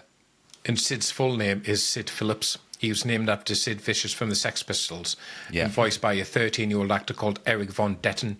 And he was known to American audiences at the time for playing Nicholas Alamein in the classic TV soap Days of Our Lives. Yeah, that's the soap that Joey Tribbiani stars in Friends. Dr. Yes, Drake's that's right. Amore. Yeah. I thought that soap was made up for years. I did for years as well, yeah. I did until the last 20 seconds. Not on my radar, that one, if I'm honest. I think he does really well as Sid, though, Eric Von Detten. Yeah, he's great. Right little swine, isn't he? Really Yeah, memorable. brilliant, yeah. Lasseter said that the idea for Sid came from Pixar brainstorming sessions where some animators said they used to destroy their own toys as kids. One said he used to melt green army men with a magnifying glass, which is why Sid uses a magnifying glass to torture Woody.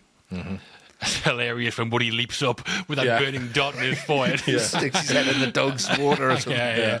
But then again, that leads to the end as well. It's like how that's solved. Everything is kind of linked together. Oh, yeah, the writing is just insanely good. Yeah, it's really good. And as we've said, there are references to other movies throughout Toy Story, and there's a few in Sid's house. Lasseter said when they were creating the dismembered toys Sid has butchered, they took inspiration from Todd Browning's classic pre-court horror, Freaks, which is from 1932. Yeah. Yeah, the way some of the toys like crawl along the floor, I think you can see the influence. And then to highlight Sid's home as being a house of horrors, the animators gave his landing the same carpet as the famous hexagonal pattern that the Overlook Hotel has in The Shining. Very nice. One of the best Easter eggs ever. That. Yeah, It is. That's It's great. brilliant. I do love that one. Yeah. Also, apparently, the scene when the toys attack Buzz, or we think they're attacking Buzz, and they fix his arm.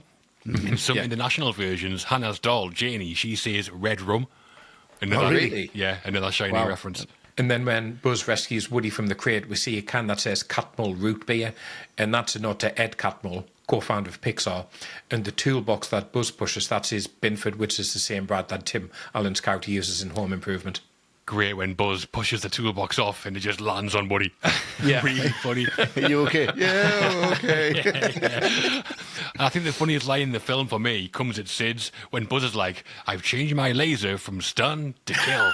And Woody goes, great, if anyone attacks, we can just bling him to death. And that's the middle of Toy Story. A wild ride from Pizza Planet to the terrors of Sid's bedroom. We've seen a desperate Woody and a broken Buzz. Signs they may be able to work together to escape Sid's clutches, though. Let's hope so.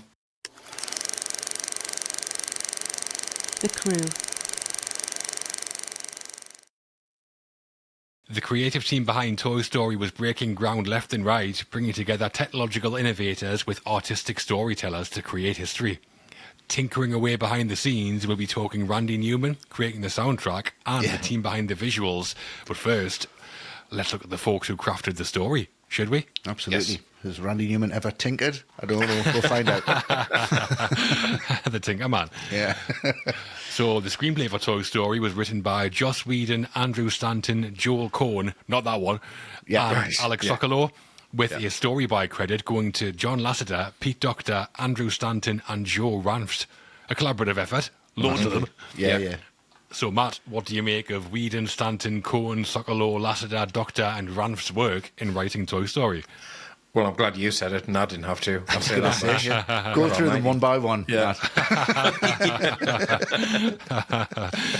The thing about the writing for me, and I'm sure Westy will agree because we're both parents, because when you're a parent, you sit through so many kids' films. Yeah. Because, it's just a great way to kill 90 minutes with them. And when you've seen a lot, it really stands out how predictable and obvious the writing is for a lot of them. It's like, here we go, he's the big moral of the story, the big speech at the end. This is the lesson that they need to take away. Be nice to everyone, blah, blah, blah. And that's all fine. But the flip side to that is then you really appreciate something that is as well written as this is for a kid's animation. Because, yes, there are lessons in it for kids to learn, but they're never just hammered home. Like Woody's jealousy of Buzz arriving on the scene, that will resonate with so many kids who suddenly have to contend with a little brother or sister who's came along. Yeah. But that's never overtly on the nose. It's never actually kind of put into the script in a line. the jealousy. It just powers the narrative instead. And you can tell they've gone over and over and over this with a fine-tooth comb in a writer's room, refining it to the nth degree, to the point where you go, yes, the plot points are predictable to a certain degree. Obviously, Woody and Buzz are going to get over the differences and become friends. But they're written with such intelligence and such finesse and such a lack of talking down to the audience, you don't care if it's predictable, because it just works superbly, and every kid will recognise something in this. And having said that as well, I mean, Andy has got a new-born sister. She's just a toddler. And that's in there. And that's obvious. He's been relegated to the back seat when they're moving. You know, you can see there's all these themes in there. It's amazing. Yeah. I mean, Pixar are a CGI animation studio, obviously, with a reputation as being the best there is. And the design and animation work, it is world class. But the thing that sets them apart from other great animation studios, to me, is the writing. That's where they're like a class above, I think. And it was there from the start in Toy Story. We talked about how they don't shy away from some big themes that tackle jealousy, betrayal, attempted murder, identity crisis. Sounds mad, but that's all there. Yeah. The narrative is outstanding. Buddy story, like we said. And we've seen some great explorations of friendships in movies, Stand By Me or Thelma and Louise or Shawshank. And I think this is right up there with them. I think where Pixar are like master writers, though, is creating relatable characters in an unrelatable world. Like I mentioned before, the concept's great, obviously. I mean, the idea of toys coming alive wasn't original. Babes in Toyland with Laurel and Hardy, that was like 1934. So not original, but Toy Story's now undoubtedly, I think, the definitive version of that idea. And they're not presented as humans, the characters. They're presented as toys with the kind of motivations and issues toys would have. Their purpose is to be played with by a child, and that's their biggest joy. Their worries come from being thrown away or lost, but Pixar relate all of it back to being human, being alone or not wanted or unpopular. Those are all things that in a totally different way we as humans can totally relate to. I think it's just like incredible writing. Creating humanity in non-human characters is something that Pixar nailed to the wall time and time again. I think they teach children how to be good humans, and adults for that matter, while telling these exciting, funny tales. They're among the greatest cinematic storytellers we've had, for me, and it all started here. I think Toy Story is still among their best pieces of writing. And Westy. I think there's so many layers to this. Like we've said, like I've said over and over again, it appeals to so many people. It appeals to everybody, because you can find something that you find familiar in this, if not everything for me, really. But it's how close this is to the story of, let's say, Pinocchio, and how old that is. It's a toy that believes it's a human. You know, it's but nobody references that. It seems to be so fresh and so new and so up to date that all of its influences are there, and they're very clear to see.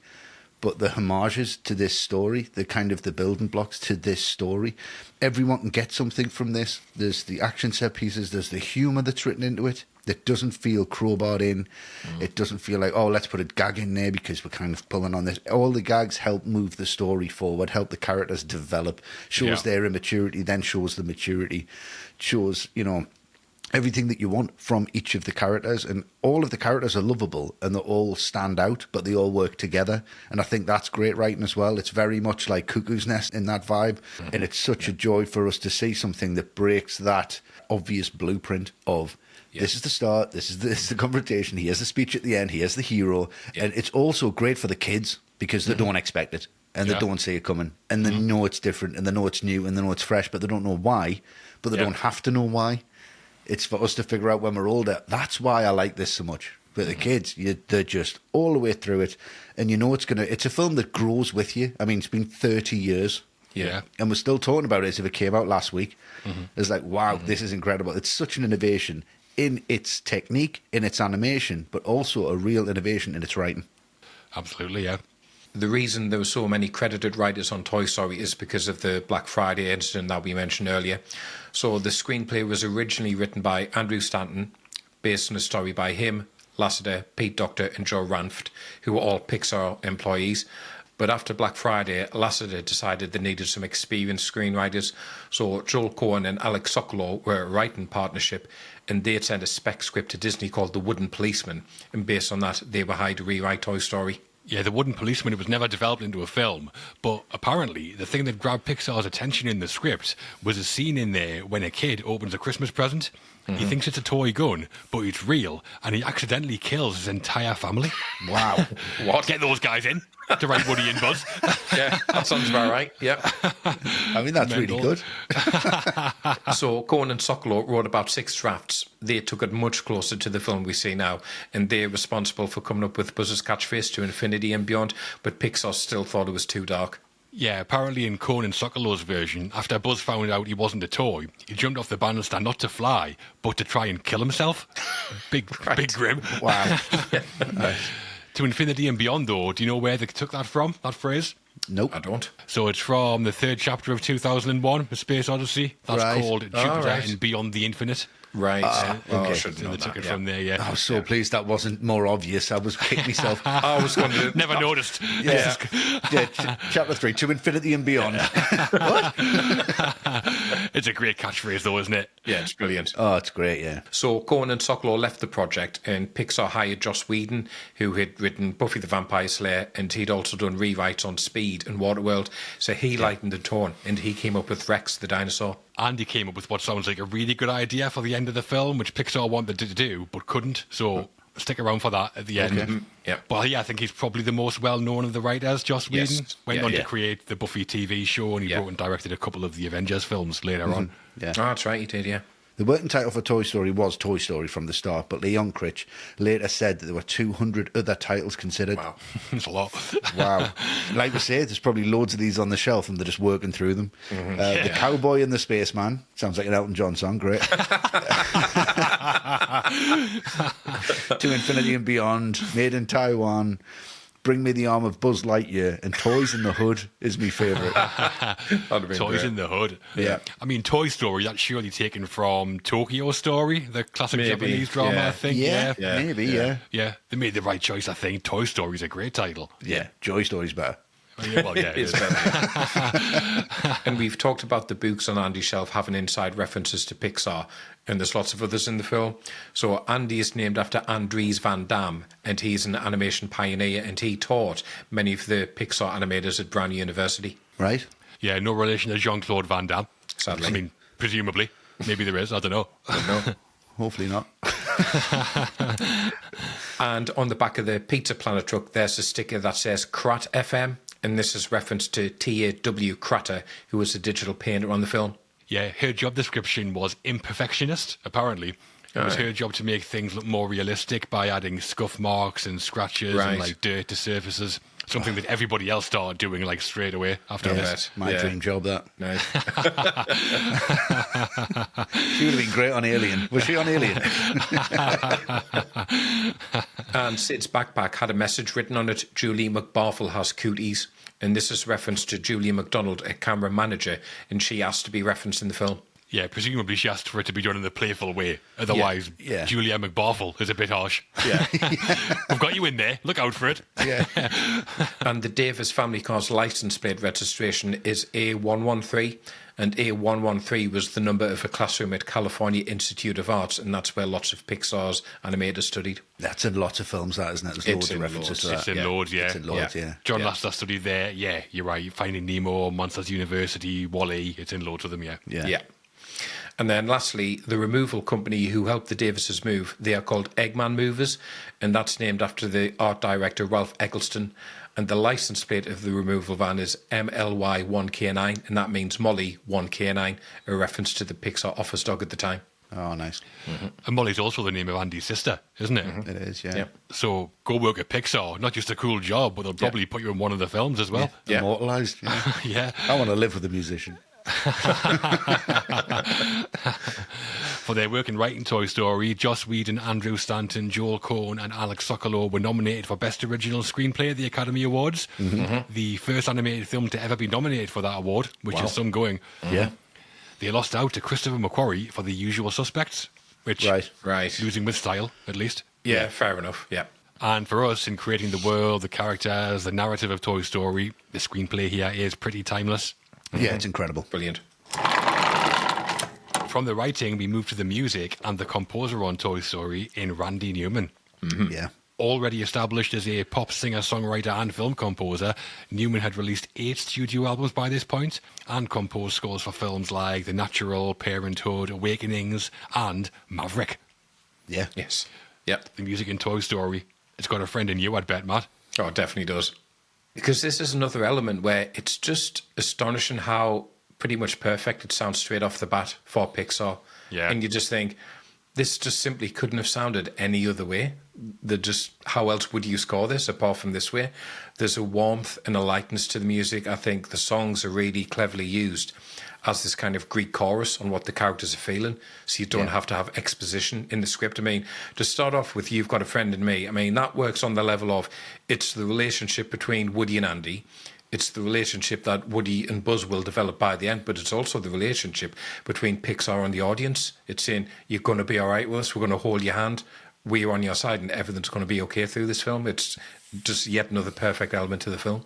Yeah, you already had this like folksy Americana sound in the solo stuff, Randy Newman. So a great choice to write music about this classic part of Western culture, toys. Specifically toys based on a cowboy and a spaceman, which is about as American as you can get. Yeah. And I think he achieves this great kind of balancing act in the music. It's nostalgic without being overly sickly or sweet. It's childlike, but never childish. Yeah. And there's like a bounce and a playfulness to the background music all the way through, which works perfectly. And I think his versatility shines. He's scoring drama when Buzz tries to fly, tension when they're trapped in Sid's room, action in the climax, and he does it across genres. It's Western at times for Woody, space-themed at times for Buzz, and it's all of a piece. It all kind of fits together. Yeah. And You've Got a Friend in Me, as songs written for films go, you can't ask for much more from your composer, I don't think. Not really. No. Is there a more heartwarming piece of music than the opening bars of You've Got a Friend in Me? The whole Yes. Yeah, you're in. It's just beautiful. Yeah. He's managed to grab like the emotional core of the film into like 3 minutes. It's about friendship, obviously, a major theme of the film, but also represents Woody's arc. The first time we hear the song in the opening, it's about Woody and Andy.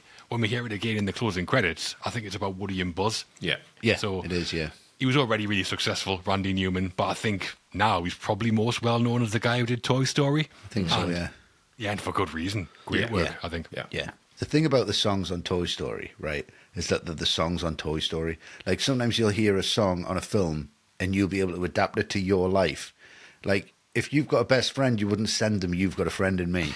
No. It'd be like, this is our song, because it belongs to Toy Story. Yeah. So he's written songs that absolutely live in this universe in the same way that the dialogue does, in the same way that the animation does, in the same way that the voice actors do, and the performances from them.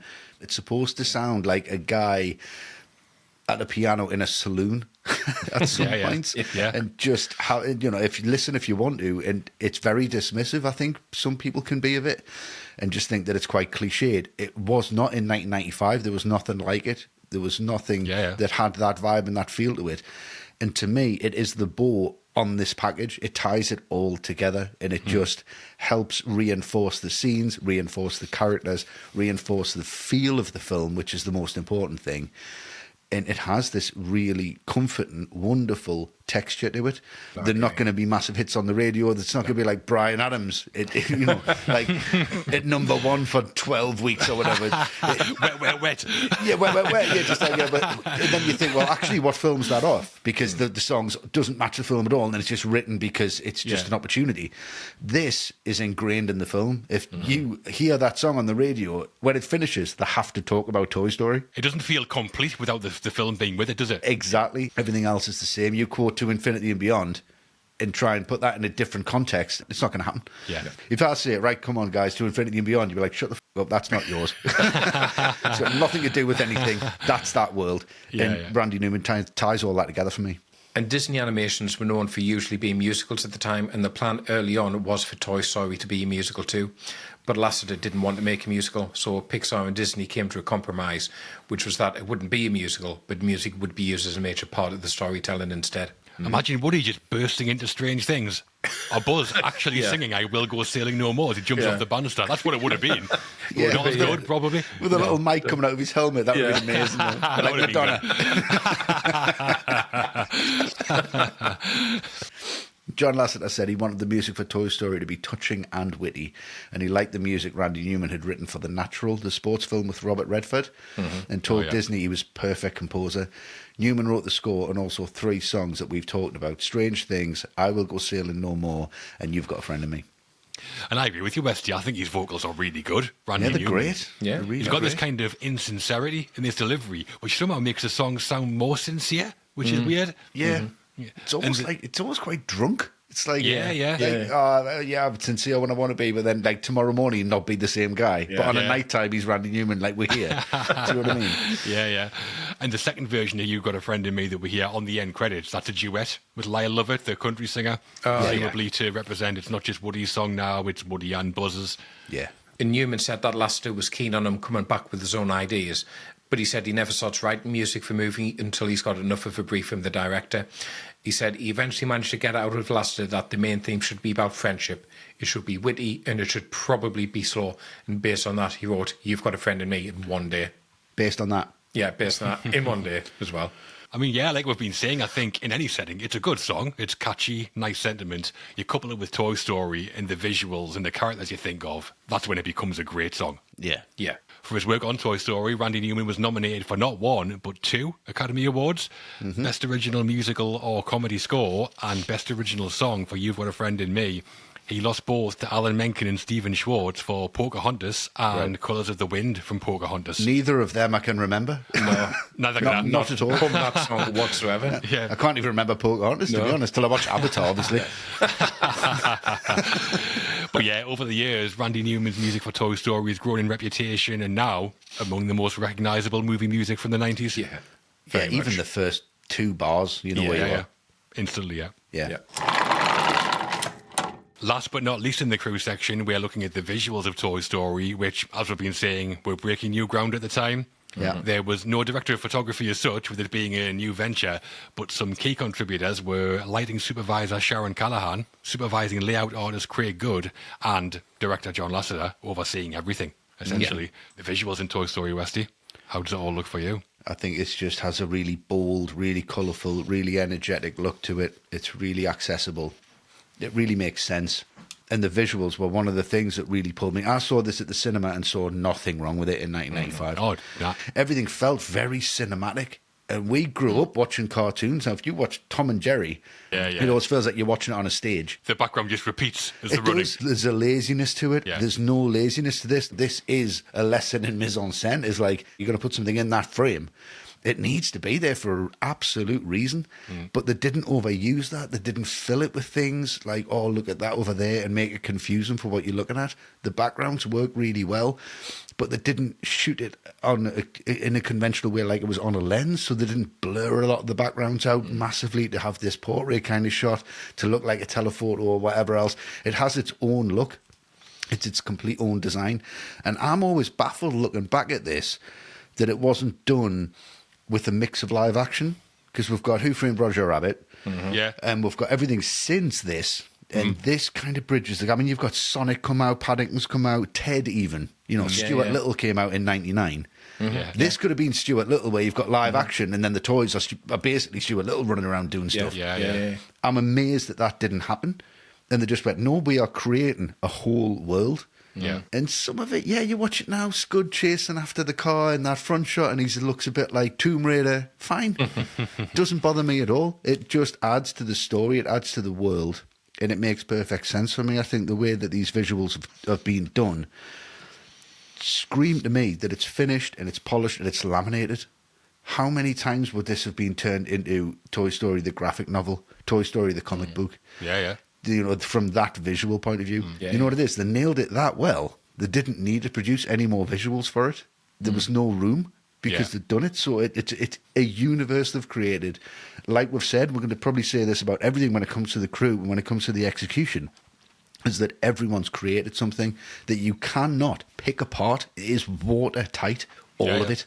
And it makes perfect sense. And the visuals sit at the same level as everything else. And they absolutely have to. And even if they are let down slightly now and again, but they're not. Nothing is. Everything on this is at such an incredibly polished level, but it's not pretentious. There's no pretentious visuals in this. There's no pretentious dialogue. It's just such a joy to watch and really, really brilliant. And the visuals needed to be as good as everything else. But I think everything stepped up because the visuals are so good. Yeah. I mean, the visuals at the time, 1995, they were groundbreaking, like we've been saying. The first fully CGI animated feature film. That's significant itself. But it's not just that no one done it before that makes it special, I don't think. It's that it still kind of sets the standard. I mean, the animation's evolved, obviously, with technology over the years. But in terms of just CGI animated storytelling, the Toy Story IP is still the benchmark. It is. One of the best decisions I think they made early on is that at the time, lots of CGI animators, like you said, Westy, they were using CGI to create things that looked real, like ILM used it in Jurassic Park, Terminator 2. Pixar didn't go that route. They leaned into making it look like an animation with the tropes and the rules and the limits that come with that, and then worked kind of towards realism from there. They were sensible with how far they aimed. And that just made it look kind of like light years ahead of its competitors. Yeah, nice. Woody and Buzz don't look real necessarily, but they still didn't look like anything we'd seen before at the time. Yeah. And Pixar's understanding of animation and visual storytelling just shines. I said Sharon Callahan was lighting supervisor. What she oversees is incredible. The texture and the depth on the images is like nothing we'd seen. You just couldn't really do that to that level in hand-drawn animation. Yeah. And lighting can convey emotion, can't it? As we often talk about. Oh, absolutely, And yeah. Pixar tapped right into that from the start. Some of the visuals still blow me away. I mentioned the shot when Buzz first arrives on the bed, and the other one we mentioned, and also in that scene we get that Buzz POV looking out from inside his helmet. Oh, yeah, So he's yeah, like, yeah. it's amazing. There seems to be no sign of intelligent life anywhere. Hello.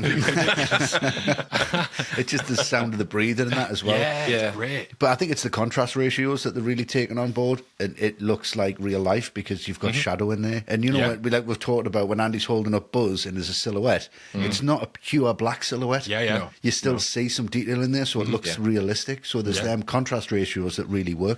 Absolutely, yeah. I mean, the technology did obviously advance a lot in the years and the decades after Toy Story. Yeah. But I think that visual language they established, the kind of exaggerated cartoons with realistic elements like the shadows and the lighting, that defined Pixar's approach instantly. And CGI animation as a whole. Everyone just followed suit. Yeah. And I think it still looks great. It probably always will. Yeah.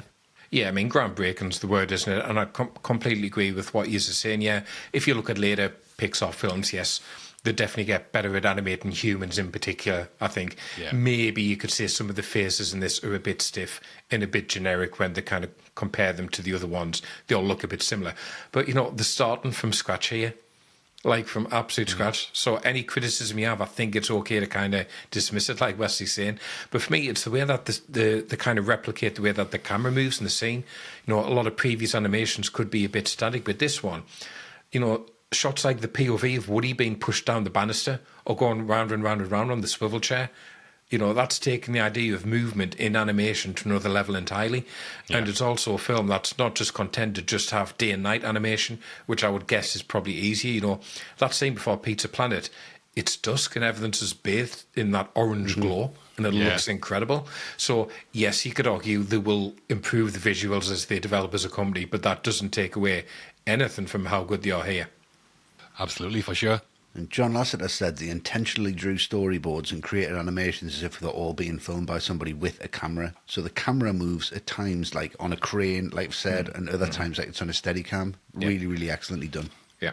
Yeah, that shot we talked about with Buzz's duvet, with the camera kind of spins back like it's on a crane. It's kind of strange because I think it kind of messes with us subconsciously a bit. It does a little bit, yeah. Where you're kind of thinking, I know this wasn't filmed by a cameraman, but it looks like it was. Yeah, and the camera going over the top with the Marines jumping down with the parachutes. It's just, How did you do that? And one thing to mention is that Andy's dad is never seen or mentioned in the films. And there's been a lot of online speculation about the reason why. Is he at work? Did he leave, abandon the family? Is he dead? And Andrew Stanton said the actual reason we don't see Andy's dad is actually very simple and not as interesting as the theories. It just would have taken too long and been too expensive to animate another human being. And for the same reason, all the human characters have short hair and Andy's mum has her hair tied up in a ponytail. It was Woody, wasn't it? That's Andy's dad. That's why he's called Woody. Well, that's the same reason it's only 81 minutes long, presumably. Yeah. I mean, they're dipping their toes in the water a bit, aren't they? Yeah, of course. As well. Yeah. And similar to that is the birthday party we talked about. When we look through Sarge's binoculars, we see the kids, and if you look, you can see they all look very similar to Andy. They just got different colour skin, different colour hair, because they use the same model. Like time is money, I guess. Yeah. The team that created Toy Story was relatively very small. Pixar employed 110 people in total to make the film. To make The Lion King, which came out in 94, Disney had a team of 800 employees working on it. Wow. This was before the days of the internet as we know it today, and because the team was so small, they didn't have runners like a big Disney production like The Lion King usually would. So when an animator finished a shot, apparently they would put it on a videotape, and then someone would jump on a scooter and shoot around the Pixar office to take it to the editors. Not while these people nailed to a plank of wood, hopefully. No. That would have been difficult. Really did. And Lasseter said that animators had to overcome huge challenges. Every leaf and blade of grass had to be created individually. The character of Woody alone had 723 motion controls, including 212 for his face and 58 for his mouth, and 300 computers were used to render the final movie. It took 800,000 hours and 114,240 frames of animation in total. That's about 91 days to render.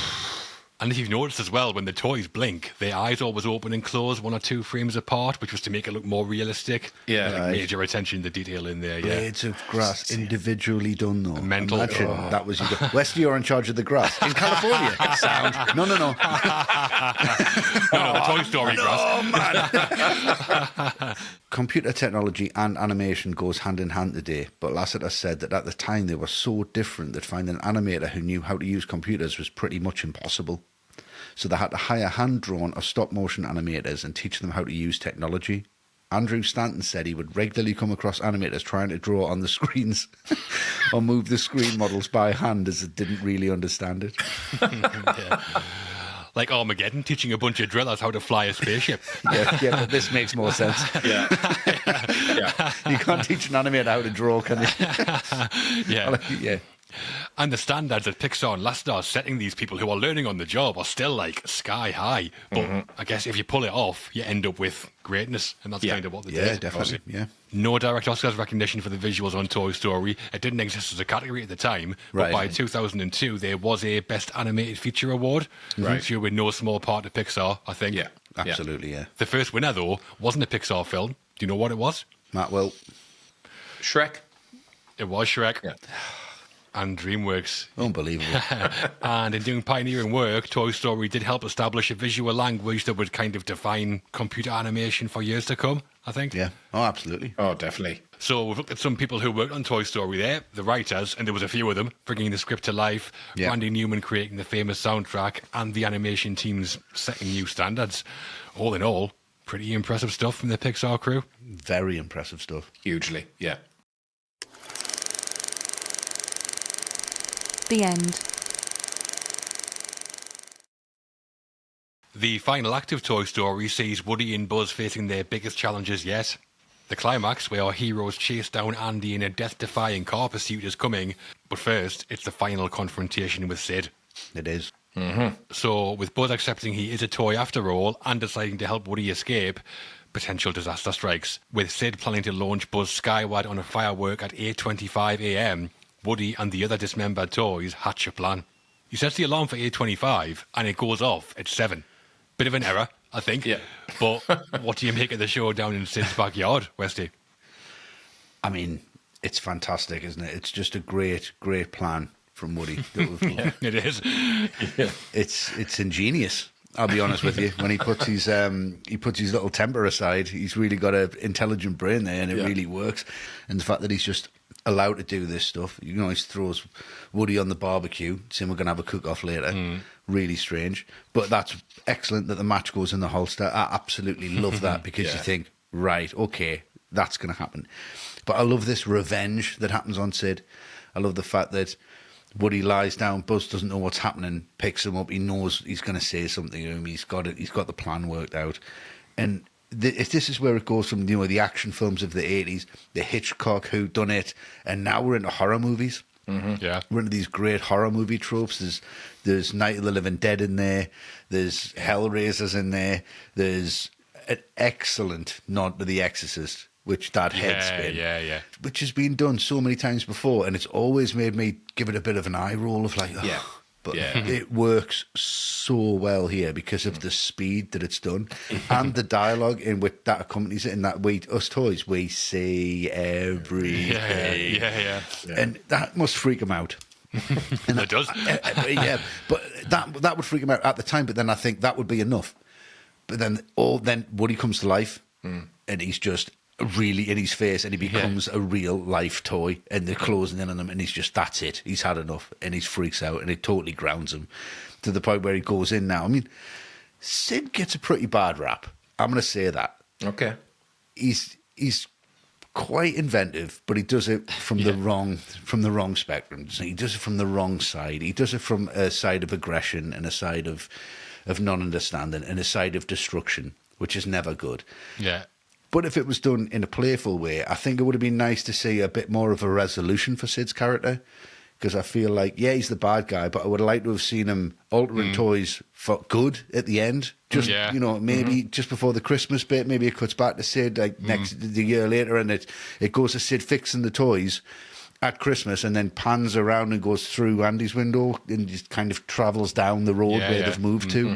And that might be really nice. No, I agree. I think it kind of needs that because he's not, he's a bad kid, but there's loads of bad kids out there. And he doesn't know they're alive, to be fair, does he? Yeah. No, he doesn't. And I think that's the point. And once he knows they're alive, if he could have a little bit of retribution and then he's helping them, and him collecting, toys that have been in a second-hand store or whatever, and he kind of bringing them out and giving them a new lease of life and fixing them up. I think that would have been really, really nice.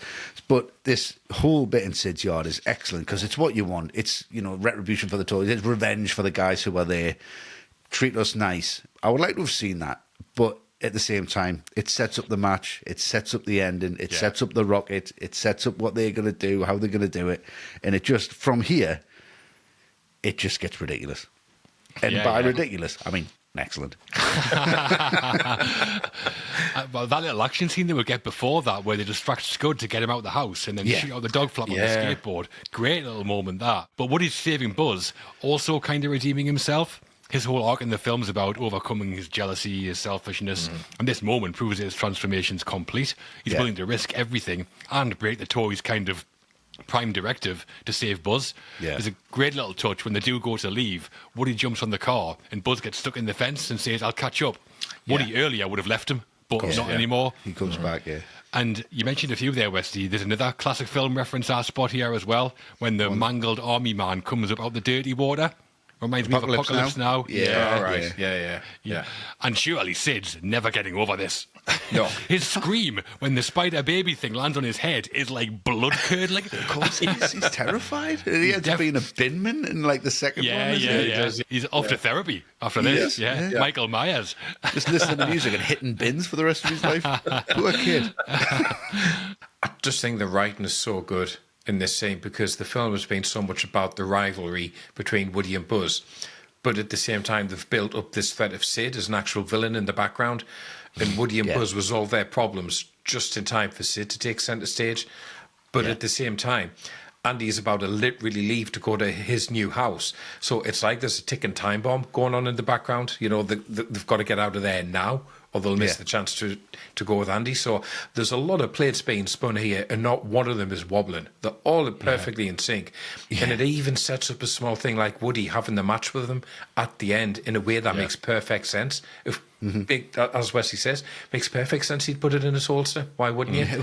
So, the writing is just so perfectly done for this scene. And you get that great shot when it just pulls back, and we're talking about it mimicking camera moves, like that pull back to real and being surrounded by the toys in the circles and advancing towards them. It's incredible. After the film came out, Pixar apparently discussed whether the Toy Story toy line should include the toys Sid has been torturing and reconfiguring. Thinkway Toys were the toy manufacturers and said it was a bad idea. I disagree with that. I think it was so like hotcakes. I disagree with that. I would have bought that spider baby head. Totally. Baby head spider legs thing. Imagine getting that. I think you should have got them all as a pack, though, but then you can kind of pull them apart and move them around. And do your own configurations of Sid's toys. But it would have made Sid more of the hero, wouldn't it, I guess? I don't know. Maybe. But is it just me as well, or is it pretty sad how all Sid's other toys just get left behind? Straight in the bin for them, surely, when the parents find them. Yeah. Before we leave Sid's for good, though, we have our second ATRM Patreon question. Okay. It comes from Philip Beattie and is about Sid. Okay. So, hello, Philip. Hello, Philip. Hello, Philip. So, Philip asks, how much of a little swine is Sid? Philip didn't say swine. Okay. What other kids in movies are there that could do with an old-fashioned clip round the ear? Right, okay. There's plenty for you, I'd imagine, Westy. Loads. There's nothing really gets under my skin more than an annoying kid in a film. I think Sid's misunderstood. I've already said that, but I'll put that forward again. The kid who bought the bed sheets down his party needs a clip. The raptor kid at the start of Jurassic Park. Yeah. Looks like a giant turkey. Yeah. Gets his comeuppance, that's fine. If that had not been played out as well as it had, I would have been really, really pissed off. Yeah. Any kid in either of the Charlie and the Chocolate Factory films, even Charlie, any of them, Charlie, definitely, just messing around with shit, just leave it alone. Really kind of know your place. John Connor in Terminator 2. Oh, definitely, He's an arsehole. I had him on my list. Easy money. Turn it off then. It's I can't watch it because of him. And by the way, I'm not getting at the kids who are playing them at all. No, not the it's the actors, character. the characters. Yeah. That's what I'm talking about. It's as if that's an annoying character. And the worst one for me, always will be, always has been, is played by a guy called Billy Lombardo, and it's Benny in the Money Pit. Right. Wow. If nobody knows that reference, That's a deep cut. yeah, watch the Money Pit again. That I've not seen kid it for years, is I've a not seen it for piece years. of shit. He's a piece of shit. He gets his mum to clean his whole apartment, and he's just this kind of like famous kid, smokes a cigarette, puts it out right in front of her and gets her to clean it up. He's but he knows he is, and it's really well played, and that kid's supposed to be. But that character of Benny in the Money Pit is the worst kid in any film ever. Yeah, I mean, Sid's definitely up there on the list of movie kids who need to be taught a lesson, which is why it's all so great when it happens.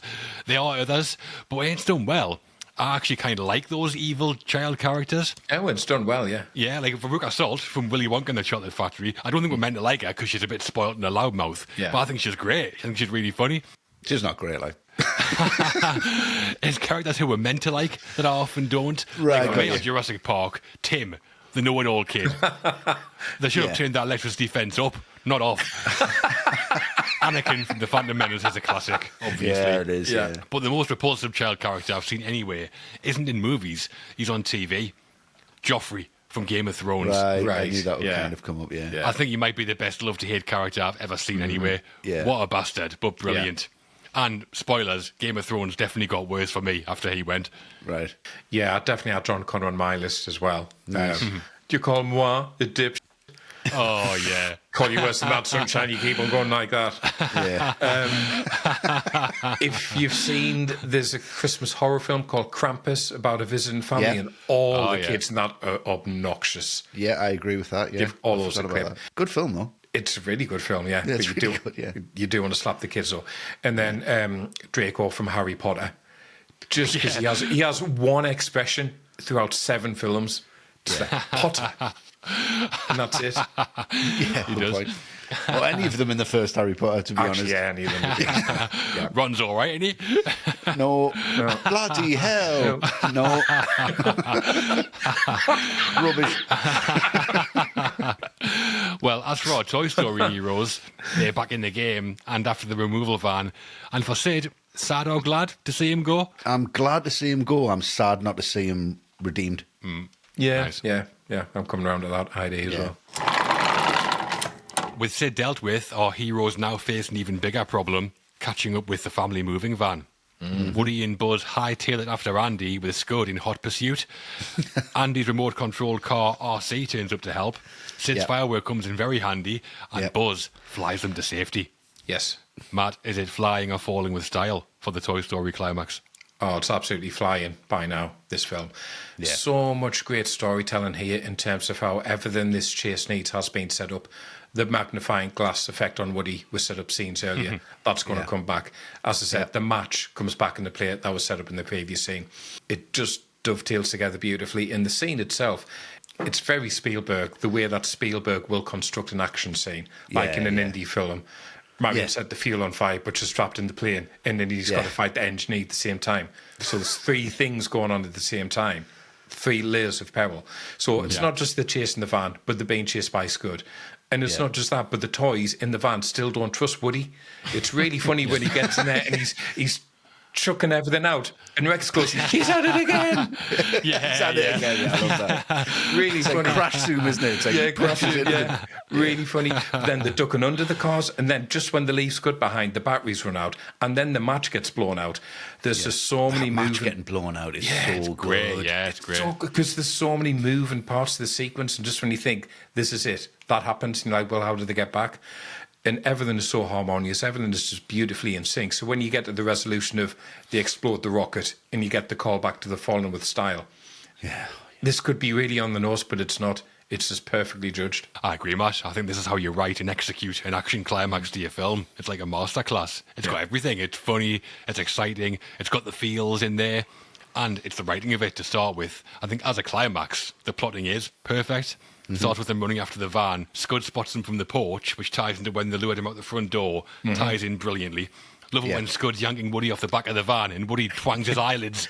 Really funny. I love that, RC getting involved is a great idea. And both Woody and Buzz get their moments. It's Woody who comes up with the idea of using Buzz's helmet to light the rocket. Hilarious when the rocket goes off and we get that close-up on Woody's face with the G-force effect on it. Yeah. And is there a more joyous moment in any film than when Buzz starts to fly? Yeah. It's got to be up there. And they bring it full circle. Woody's like, Buzz, you're flying. This isn't flying, it's falling with style. Yeah. I'm just like, right, turn it off. Yeah. Too good. I'm not having it. Accepted who he is, fine. Yeah. You know, when you see something in a film, I think you get this, Westy, and it's creatively like so good that it makes you kind of emotional. Oh, Buzz flying is one of those moments for me. Absolutely, Just yeah, how good 100%. it is. Although, the ditch RC. Throw him in the back of the van. Thanks very much. See you later. He did most of the work. They know he's going to make it. That's fine. They can't explain RC landing with No, them in of the, course, that's of the course. whole point. But, you know, he hits Potato Head as well, so it's totally worth it for that comedy beat. That is great.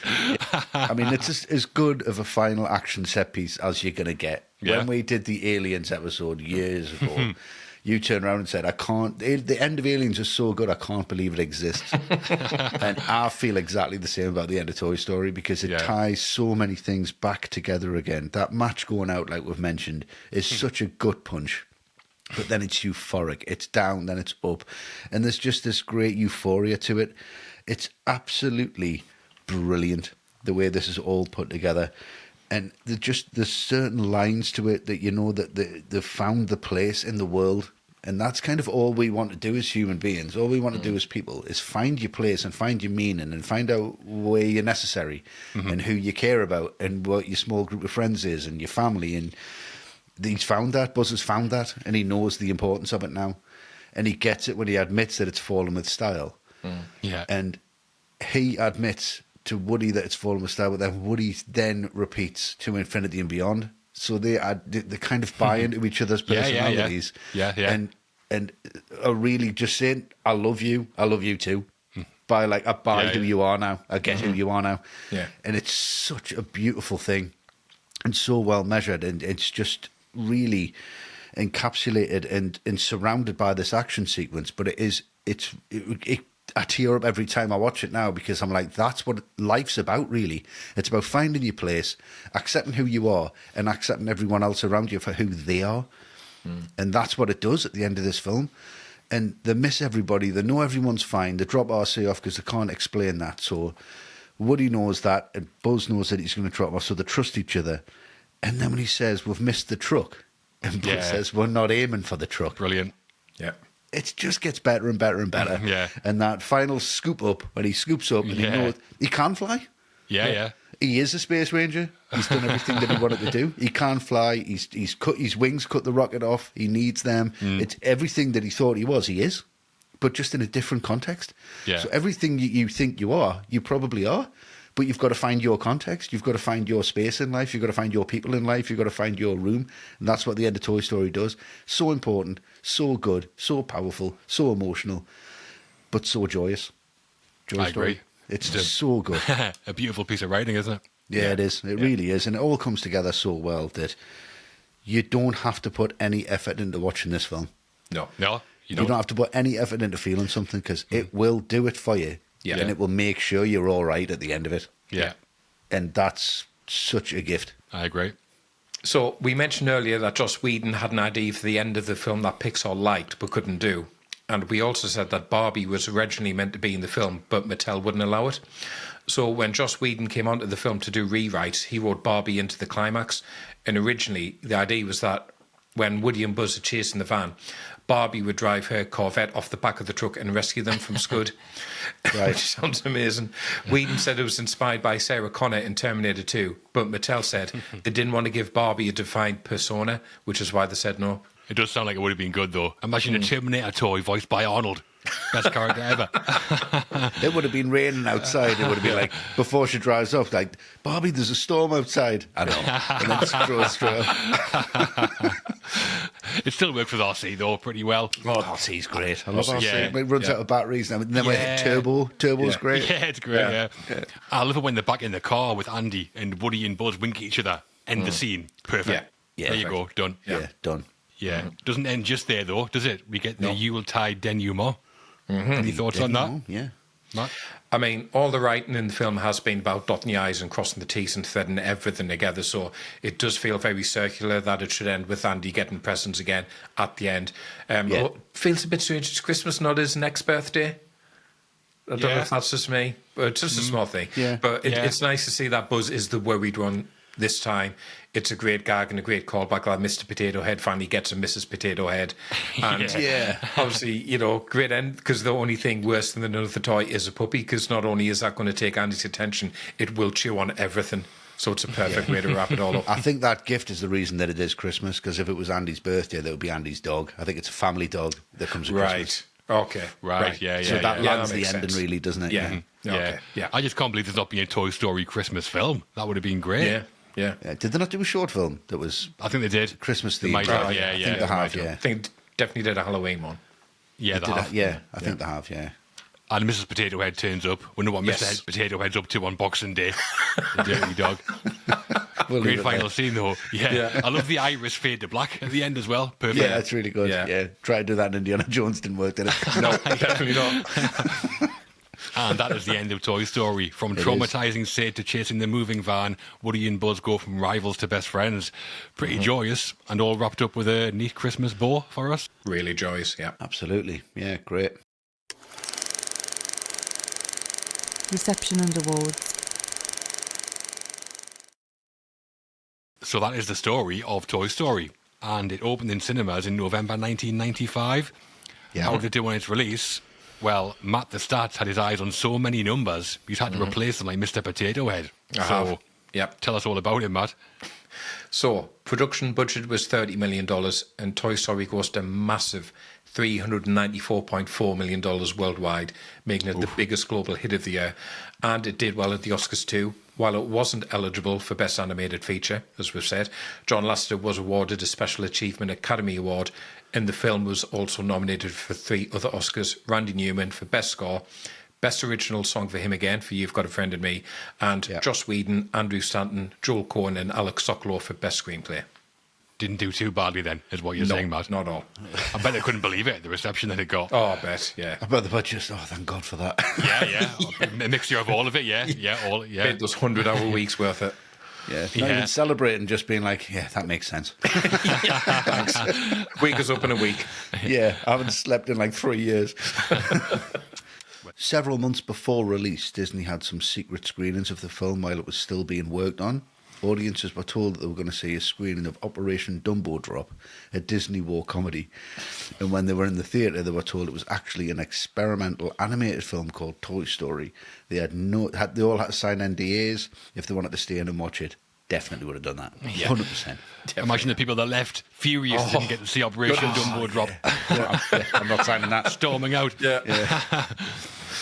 I bet that was nerve-wracking as hell for last time Pixar. Yeah. People are watching and judging something they've not really seen the like of before. Exactly. Yeah. NDA, like no Dumbo aggression. And Disney offered Hasbro and Mattel the chance to manufacture a Toy Story toy line to coincide with the film. They both turned it down, though, saying the 11 months they had before the film came out wasn't enough time and they would need 18 months. So a Canadian company called Thinkway Toys got the license instead, just 5 months before the film was due to release. And the Woody doll that they produced, the voice for that's done by Tom Hanks's brother, Jim Hanks. Keeping it in the family. Nice touch. He does Well, quite a few. He does quite a few, doesn't he, Jim Hanks? I think Just so, like yeah. computer game and stuff, and I think he did some of the shorts. Yeah. I think he has, yeah. Yeah. But yeah, obviously a massive deal for Thinkway toys. But do you remember at the time, that Christmas, everywhere was selling out of Buzz Lightyear toys? I remember It that, was yeah. a big thing at the time, wasn't it? So that's yeah, why. yeah. Thinkway weren't one of the big toy manufacturers and they couldn't keep up with the demand. Right, okay. That's why there was a shortage, yeah. Right, okay. And that's also why we got Jingle All the Way. So swings and roundabouts. Exactly. Every There we go. Yep. On to the critics, and we'll start, as we usually do, with Roger Ebert. What did Big Rog make a Toy Story, do we think? Easy for. Easy's for you. Yeah, he would have loved it. Of course he bloody did. Yeah. Yeah. If anyone knows a classic, it's Rog when he sees it. Yeah. It was a whopping 4 stars out of 4, and he said, takes apart the universe of cinematic visuals and puts it back together again, allowing us to see it in a new way. Yeah. Glowing review from the big man. I think we'd Absolutely. be hard-pressed to disagree too much. Definitely. Yeah, definitely. Owen Gleiberman of Entertainment Weekly also raves about Toy Story, writing, it has the purity and ecstatic freedom of imagination that's the hallmark of the greatest children's films. It also has the kind of spring-loaded, elusive prankishness that, at times, will tickle adults even more than it does kids. Yep. Yeah, definitely. I agree with that. It does work pretty perfectly for kids and adults, I think. Yeah.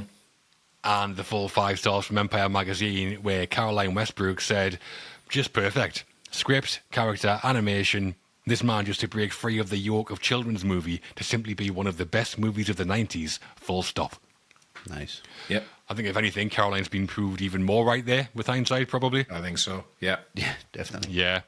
And today in Rotten Tomatoes, Toy Story has a perfect 100% approval rating from critics and 92% from audiences. And on IMDb, it currently sits with a rating of 8.3 out of 10, which puts it 75th in the IMDb Top 250. And that is 1 place above Avengers Endgame and 1 below your favourite, John, Amadeus. Amadeus will be the last film we cover in that 250. I'll be doing that on my fucking deathbed. Just like the film. Maybe that's... Yeah, maybe that's what they're waiting for. Yeah. But 100% from critics on Rotten Tomatoes. Wow. Yeah. That's crazy. So Toy Story was an instant critical darling, a box office mega hit, and had award success too. Some disappointed children who wanted their hand on a Buzz Lightyear that Christmas. Not Westy, but aside from that, Got one? Yeah. not too shabby a debut from Pixar. Not at all, no. Yeah, they did all right, didn't they? Sequels and influence. Toy Story was a huge success, as we just talked about, so unsurprisingly spawned multiple sequels over the years, with the full gang returning each time and some new faces popping up as well. Yeah.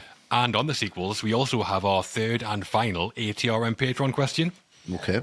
It comes from Matthew Horn. Another Matthew. How do you feel about that, Matt?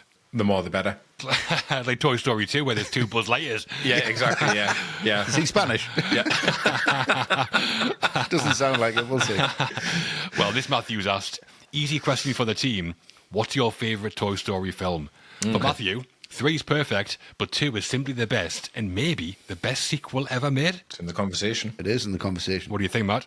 I'm going to go 3 because Right. to have the first film as good as it is, for one thing, for then Toy Story 2 to come along and arguably be even better is another thing entirely. But then have a third installment, which sticks to the landing as it was originally meant to be back then. That's some achievement. I mean, it continues to introduce brilliant characters. Timothy Dalton as Mr. Pricklepants is brilliant. Yeah. Michael Keaton is Ken is just Ken, yeah. inspired Yeah, casting. Yeah. But I think when you talk about 3, you talk about 2 sequences, don't you? And I'll never, ever forget watching this at the cinema, the sequence when they're trapped in the furnace and they all just give up hope and they just hold each other's hands. Unbelievable. It's unbelievable. It's one of those ones where you think, logically, I know I'm not watching a Toy Story film where the toys are going to melt. But for that 30 seconds, you forget it and you doubt it. It's just incredible. And then, obviously, the end, not a dry eye in the house. I think 3 could just be Pixar's jewel in the crown. Wow. That's why Bo Peep's not in there, isn't it? And not in 3 because she would have melted in that furnace Right. with what she was made out of. Yeah, That's why she's not in that film. wow. Right. Oh, is it really right? Yeah, and it's like, even Bo, and they're just kind of write her out a little bit because she wouldn't have survived the end, but she would have had to be with them all the way through. Yes, okay. But the material, because she was part of like a lamp. Yeah, actually, porcelain, yeah. It was porcelain, it was just, it was lesser, so yeah. Wow. Well, you've met from me now, that's amazing. Yeah, I think what's most impressive about the Toy Story sequels is that they do tend to feel like necessary. So many sequels feel like cash grabs to this sort of thing. Course. But each Toy Story film does have a purpose, and that's especially true of the first three. The Toy Story trilogy, the first film, Toy Story 2, and Toy Story 3, like you've just talked about, Matt. Toy Story 2, like I said, that might be my favourite animated film. Expands on Woody's character, introduces Jessie and Bullseye and Stinky Pete, all great. The other Buzz, amazing, love him. The development of the world and Woody's backstory and the deeper exploration of the themes like abandonment and rejection is all brilliant. When She Loved Me, the song in that, is fantastic. Yeah, it's amazing. I'll save more until we do an episode on Toy Story 2, as we surely will, because I love it. Straight in the pool with Amadeus, so it definitely wins. But the first three, I think, is a genuinely great trilogy. And probably the only trilogy where if I were a reviewer for like Empire or something, I'd give every film in the trilogy 5-star reviews. Yeah. But yeah, to answer Matthew's question, my favourite is Toy Story 2. Well, we didn't even rehearse this, but mine's the first one. Oh, brilliant. Perfect. We've got 3, 2, Wonderful. 1. It always has been, always will be. I like the way that the branch things out in the second one, and I love the way the branch things out and wrap it up in the third one. But I think I always come down to this. If it wasn't for the ingenuity, the confidence, the vibe, the writing, everything that was put into the energy of the first one, you wouldn't be able to expand on such a really good idea. Yeah, of course, yeah. And I always come back to that. Second one's amazing. It is a really, really close in the conversation as one of the perfect sequels. It's up there for me with The Dark Knight, Godfather Part 2. It is for me as well, It's in that Agreed. conversation. It is that good. It's how to take the characters and make them do something that you want to see them do. Yeah. And every character has an arc in that film. It's brilliant. 3, again, every character has an arc. It's fantastic. Yeah. And if this had stayed Toy Story 1, 2, and 3, it would finally have answered the greatest trilogy debate of all time. And we would have had it, and it would have, it was done. It was done for a while. It was perfect. We lived at that time when there was a perfect trilogy, and it was done. Yeah. And even though there was, Indiana Jones 4 came along, that didn't ruin it. That did, there was still issues with every Godfather 3. There's still issues with every trilogy. Dark Knight Rises, but this, it was done, and it was finished, and it was fine, and it was good, and it was like it was such a relief for the whole world, well, especially for me, to have the perfect trilogy out there. But that trilogy needs a start. No pressure, no diamonds. It needs to come from somewhere. And Toy Story 1 for me, I'll always come back to that one because I just think it's the slickest. I think it's the one that's the simplest, it's the funniest, and it's the best for me. Yeah. One each then. That's good. Yeah. So the Toy Story franchise continued to be a powerhouse decades after the first film. But how about the impact that first entry had? What kind of influence and legacy has Toy Story had since 1995, do we think? Matt? I mean, I think this has got a good shout to be the most influential film we've talked about so far because how it revolutionised the entire genre. You think how many studios came after Pixar and just followed in their footsteps, DreamWorks, Blue Sky, and that's the shoulders that they're standing on. Yeah. So when you think about its influence, it's just so wide-ranging and it's so deep and it's so long-lasting. And then its legacy is for Pixar to be the studio that it is, to be so successful, to go back to that very first film and go, that's still one of their very best as well. That's some legacy to have. It certainly is. I mean, the first of its kind, the biggest film of the year in the box office, became a bit of a cultural phenomenon. Its impact was bound to be huge, and it was. Yeah. I think it proved that CGI animation was ready for, prime time. After Toy Story, CGI features were everywhere across films and television. It changed animation forever. As a direct result, Steven Spielberg and DreamWorks invested massively in CGI animation. That led to their animation studios and Shrek, like we mentioned, another massive title. Within a decade, it seemed like hand-drawn animation was kind of obsolete. Yeah, it's gone. And I know that by 2000, 50% of animated films use CGI. By 2009, that was 90%. Wow. And that's because of what Toy Story started. But beyond the technical stuff, I think the storytelling was really important. Pixar established their formula, engaging narratives with emotional depth about big characters and with universal themes that appeal to adults and children. These films are kind of for everybody. Easy to say you're going to do that, but extremely difficult to pull it off. And Pixar have kind of done it time and time again, like we've said. And most importantly, I think Toy Story shows still that technological innovation shouldn't come at the expense of the storytelling or the art. Exactly. As John Lasseter said, that balance of the art and the technology, it remains Pixar's greatest legacy, I think. Whenever I hear the name Pixar, I think quality, brilliance in what they do. That's their reputation, and I think it has been since Toy Story. Yeah, when I think of Pixar, I just think of the word thorough. I think everything's just so thoroughly thought through, thoroughly executed from start to finish. They don't just half-arse do something and say, oh, that'll do. I think if you say that'll do and you work for Pixar, you're going to be fired. Oh, you get fired. Yeah, that's just that would just be swearing, I think, for them. Every single film that's come after this film, from this genre, from the animated film point of view, has been influenced by it without a shadow of a doubt. It's no matter what studio has produced it, it's been influenced by it. But the genius of Toy Story is that it went right back to the traditional filmmaking with the cutting edge animation, and it just goes to show that tradition is always going to win. The basics are always going to need to be there. And I think a lot of people went back to basics after this and just went, hold on a second, we're writing stories that don't make sense. We're writing things that are just based in action, they're based in tune. There was a lot more character pieces came from this. There was a lot of people just stopped and went, hold on a second. We're losing track of what we actually need to do with narrative, what we need to do with story. And it brought that back, as well as it brought back the innovations in animation as well. So I think it's a huge film, and it's really influential with everything that come after 95. We're starting to get more intelligence. We're starting to get a real sense of cinema moving in a different direction. And I'm not saying that's 100% down to Toy Story, but I think it's got a lot to do with it. One of the big titles that did that, I think, yeah. And one of the tools Pixar created that put them ahead of the competition was RenderMan, and that's animation software they created in 1988, and it was used to create Toy Story. And that allowed animators to render realistic textures, lighting, and fluid motion, which was unheard of on a computer at the time. After Toy Story, RenderMan became the industry standard for CGI animation and was adopted by the studios as well. Yeah, transformed the industry by sounds of it. And back in those days, apparently, it took 7 hours to render one frame of CGI to film. Hence the 800,000 hours to render Toy Story. Yeah. Many sequels to Toy Story then, all keeping a high standard for us. And in terms of the film's wider impact, from technical to storytelling techniques and commercial impact, it's fair to say that modern cinema might look different without Toy Story being part of it. Very different. Definitely. Yeah. And you brought back merchandise, and we haven't even talked about that. But, everything was kind of brought back around full circle. Yeah. All the right movies ranking. And we're there.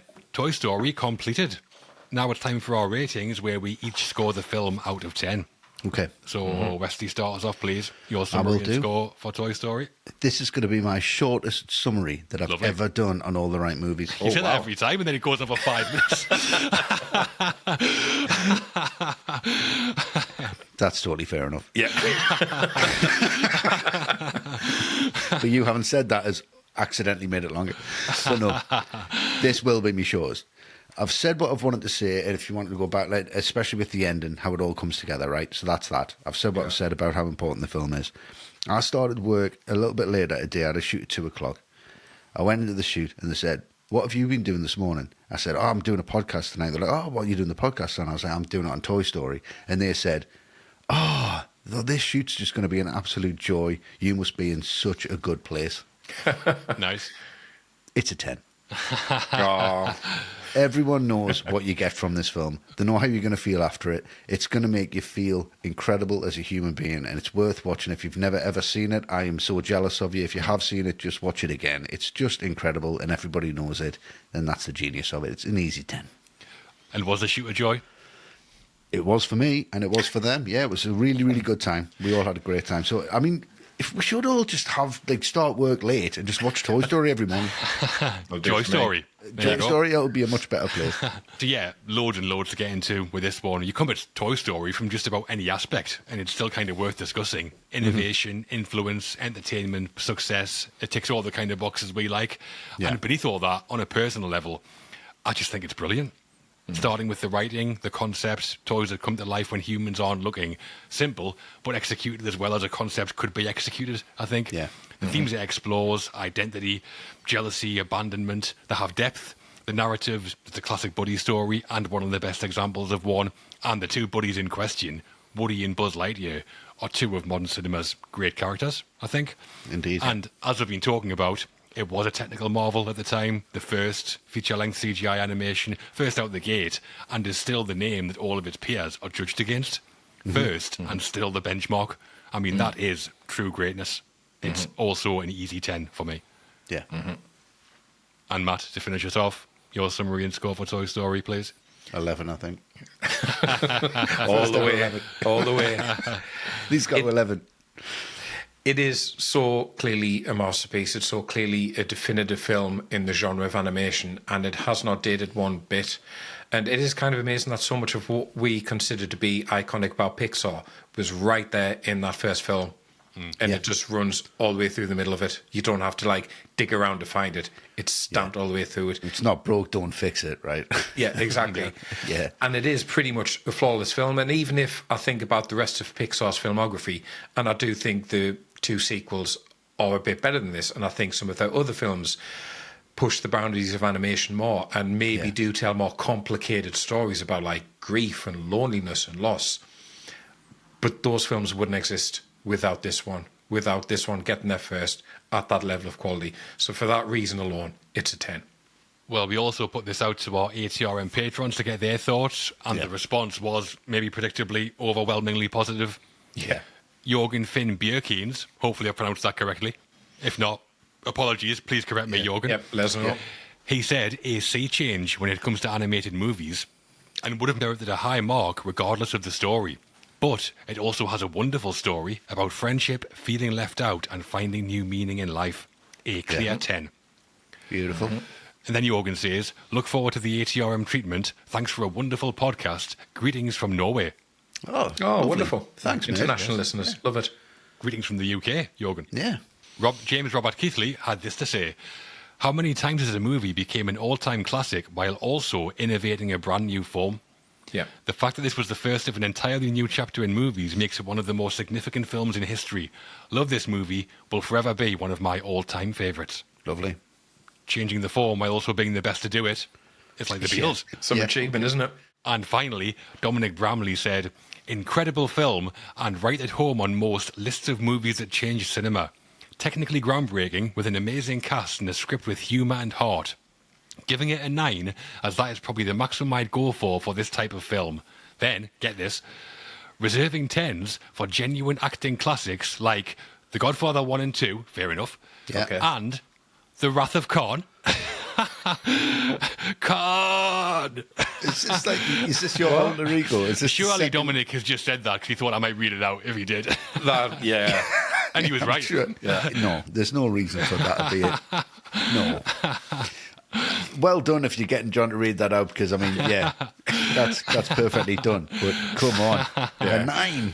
So many of our patrons are big fans of Toy Story and The Wrath of Khan, apparently. Apparently, right. What do you think they gave it out of 10? Toy Story, I mean. I'm not going to settle for anything less than a 10, to be honest. I think it'll go at 10. Yeah, it was 10 out of 10. Wonderful. Good. Adding our scores together, that gives Toy Story a grand total of 40 out of 40. Perfect score. Boom, as it should be. Yeah. Big film. And that's us done on Toy Story. Hopefully hasn't made you want to rip the heads off your toys and stick them on mechanical spider legs. Not anymore. No. Well, next time out, Luke, Westy and Matt are talking Star Trek 2, The Wrath of Khan. No, you're not. Couldn't do that without you. Imagine that. Imagine. You'd be fucking furious. Listening back to it, lads, we can't put this out. You got 90% of it wrong. You're actually heading to the US-Mexico border to talk Emily Blunt, Benicio del Toro and Denis Villeneuve's crime thriller, Sicario.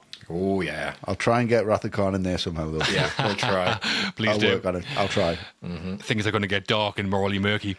Very dark. Yeah. Oh, yeah. Well, in the meantime, to find out more about becoming a patron, supporting what we do, and accessing our archive and bonus episodes, please visit patreon.com/alltherightmovies or subscribe directly on Apple Podcasts, Spotify, or YouTube.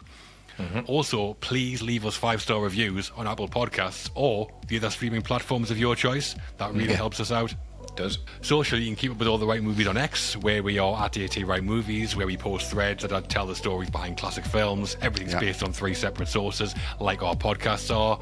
You can also find us on YouTube, Instagram, Threads, Blue Sky, all the places. And if you'd like to get a taster for the ATRM community, you can join our movie group on Facebook or jump straight into ATRM Patreon to see what the fuss is about before signing up. Yeah, Lots of lovely people. Absolutely. And our website, full of great features, is alltherightmovies.com. It is. Boom. We're all off now to see what Matt does get up to on his Black Fridays. Come back for Sicario. And as always, thanks for listening.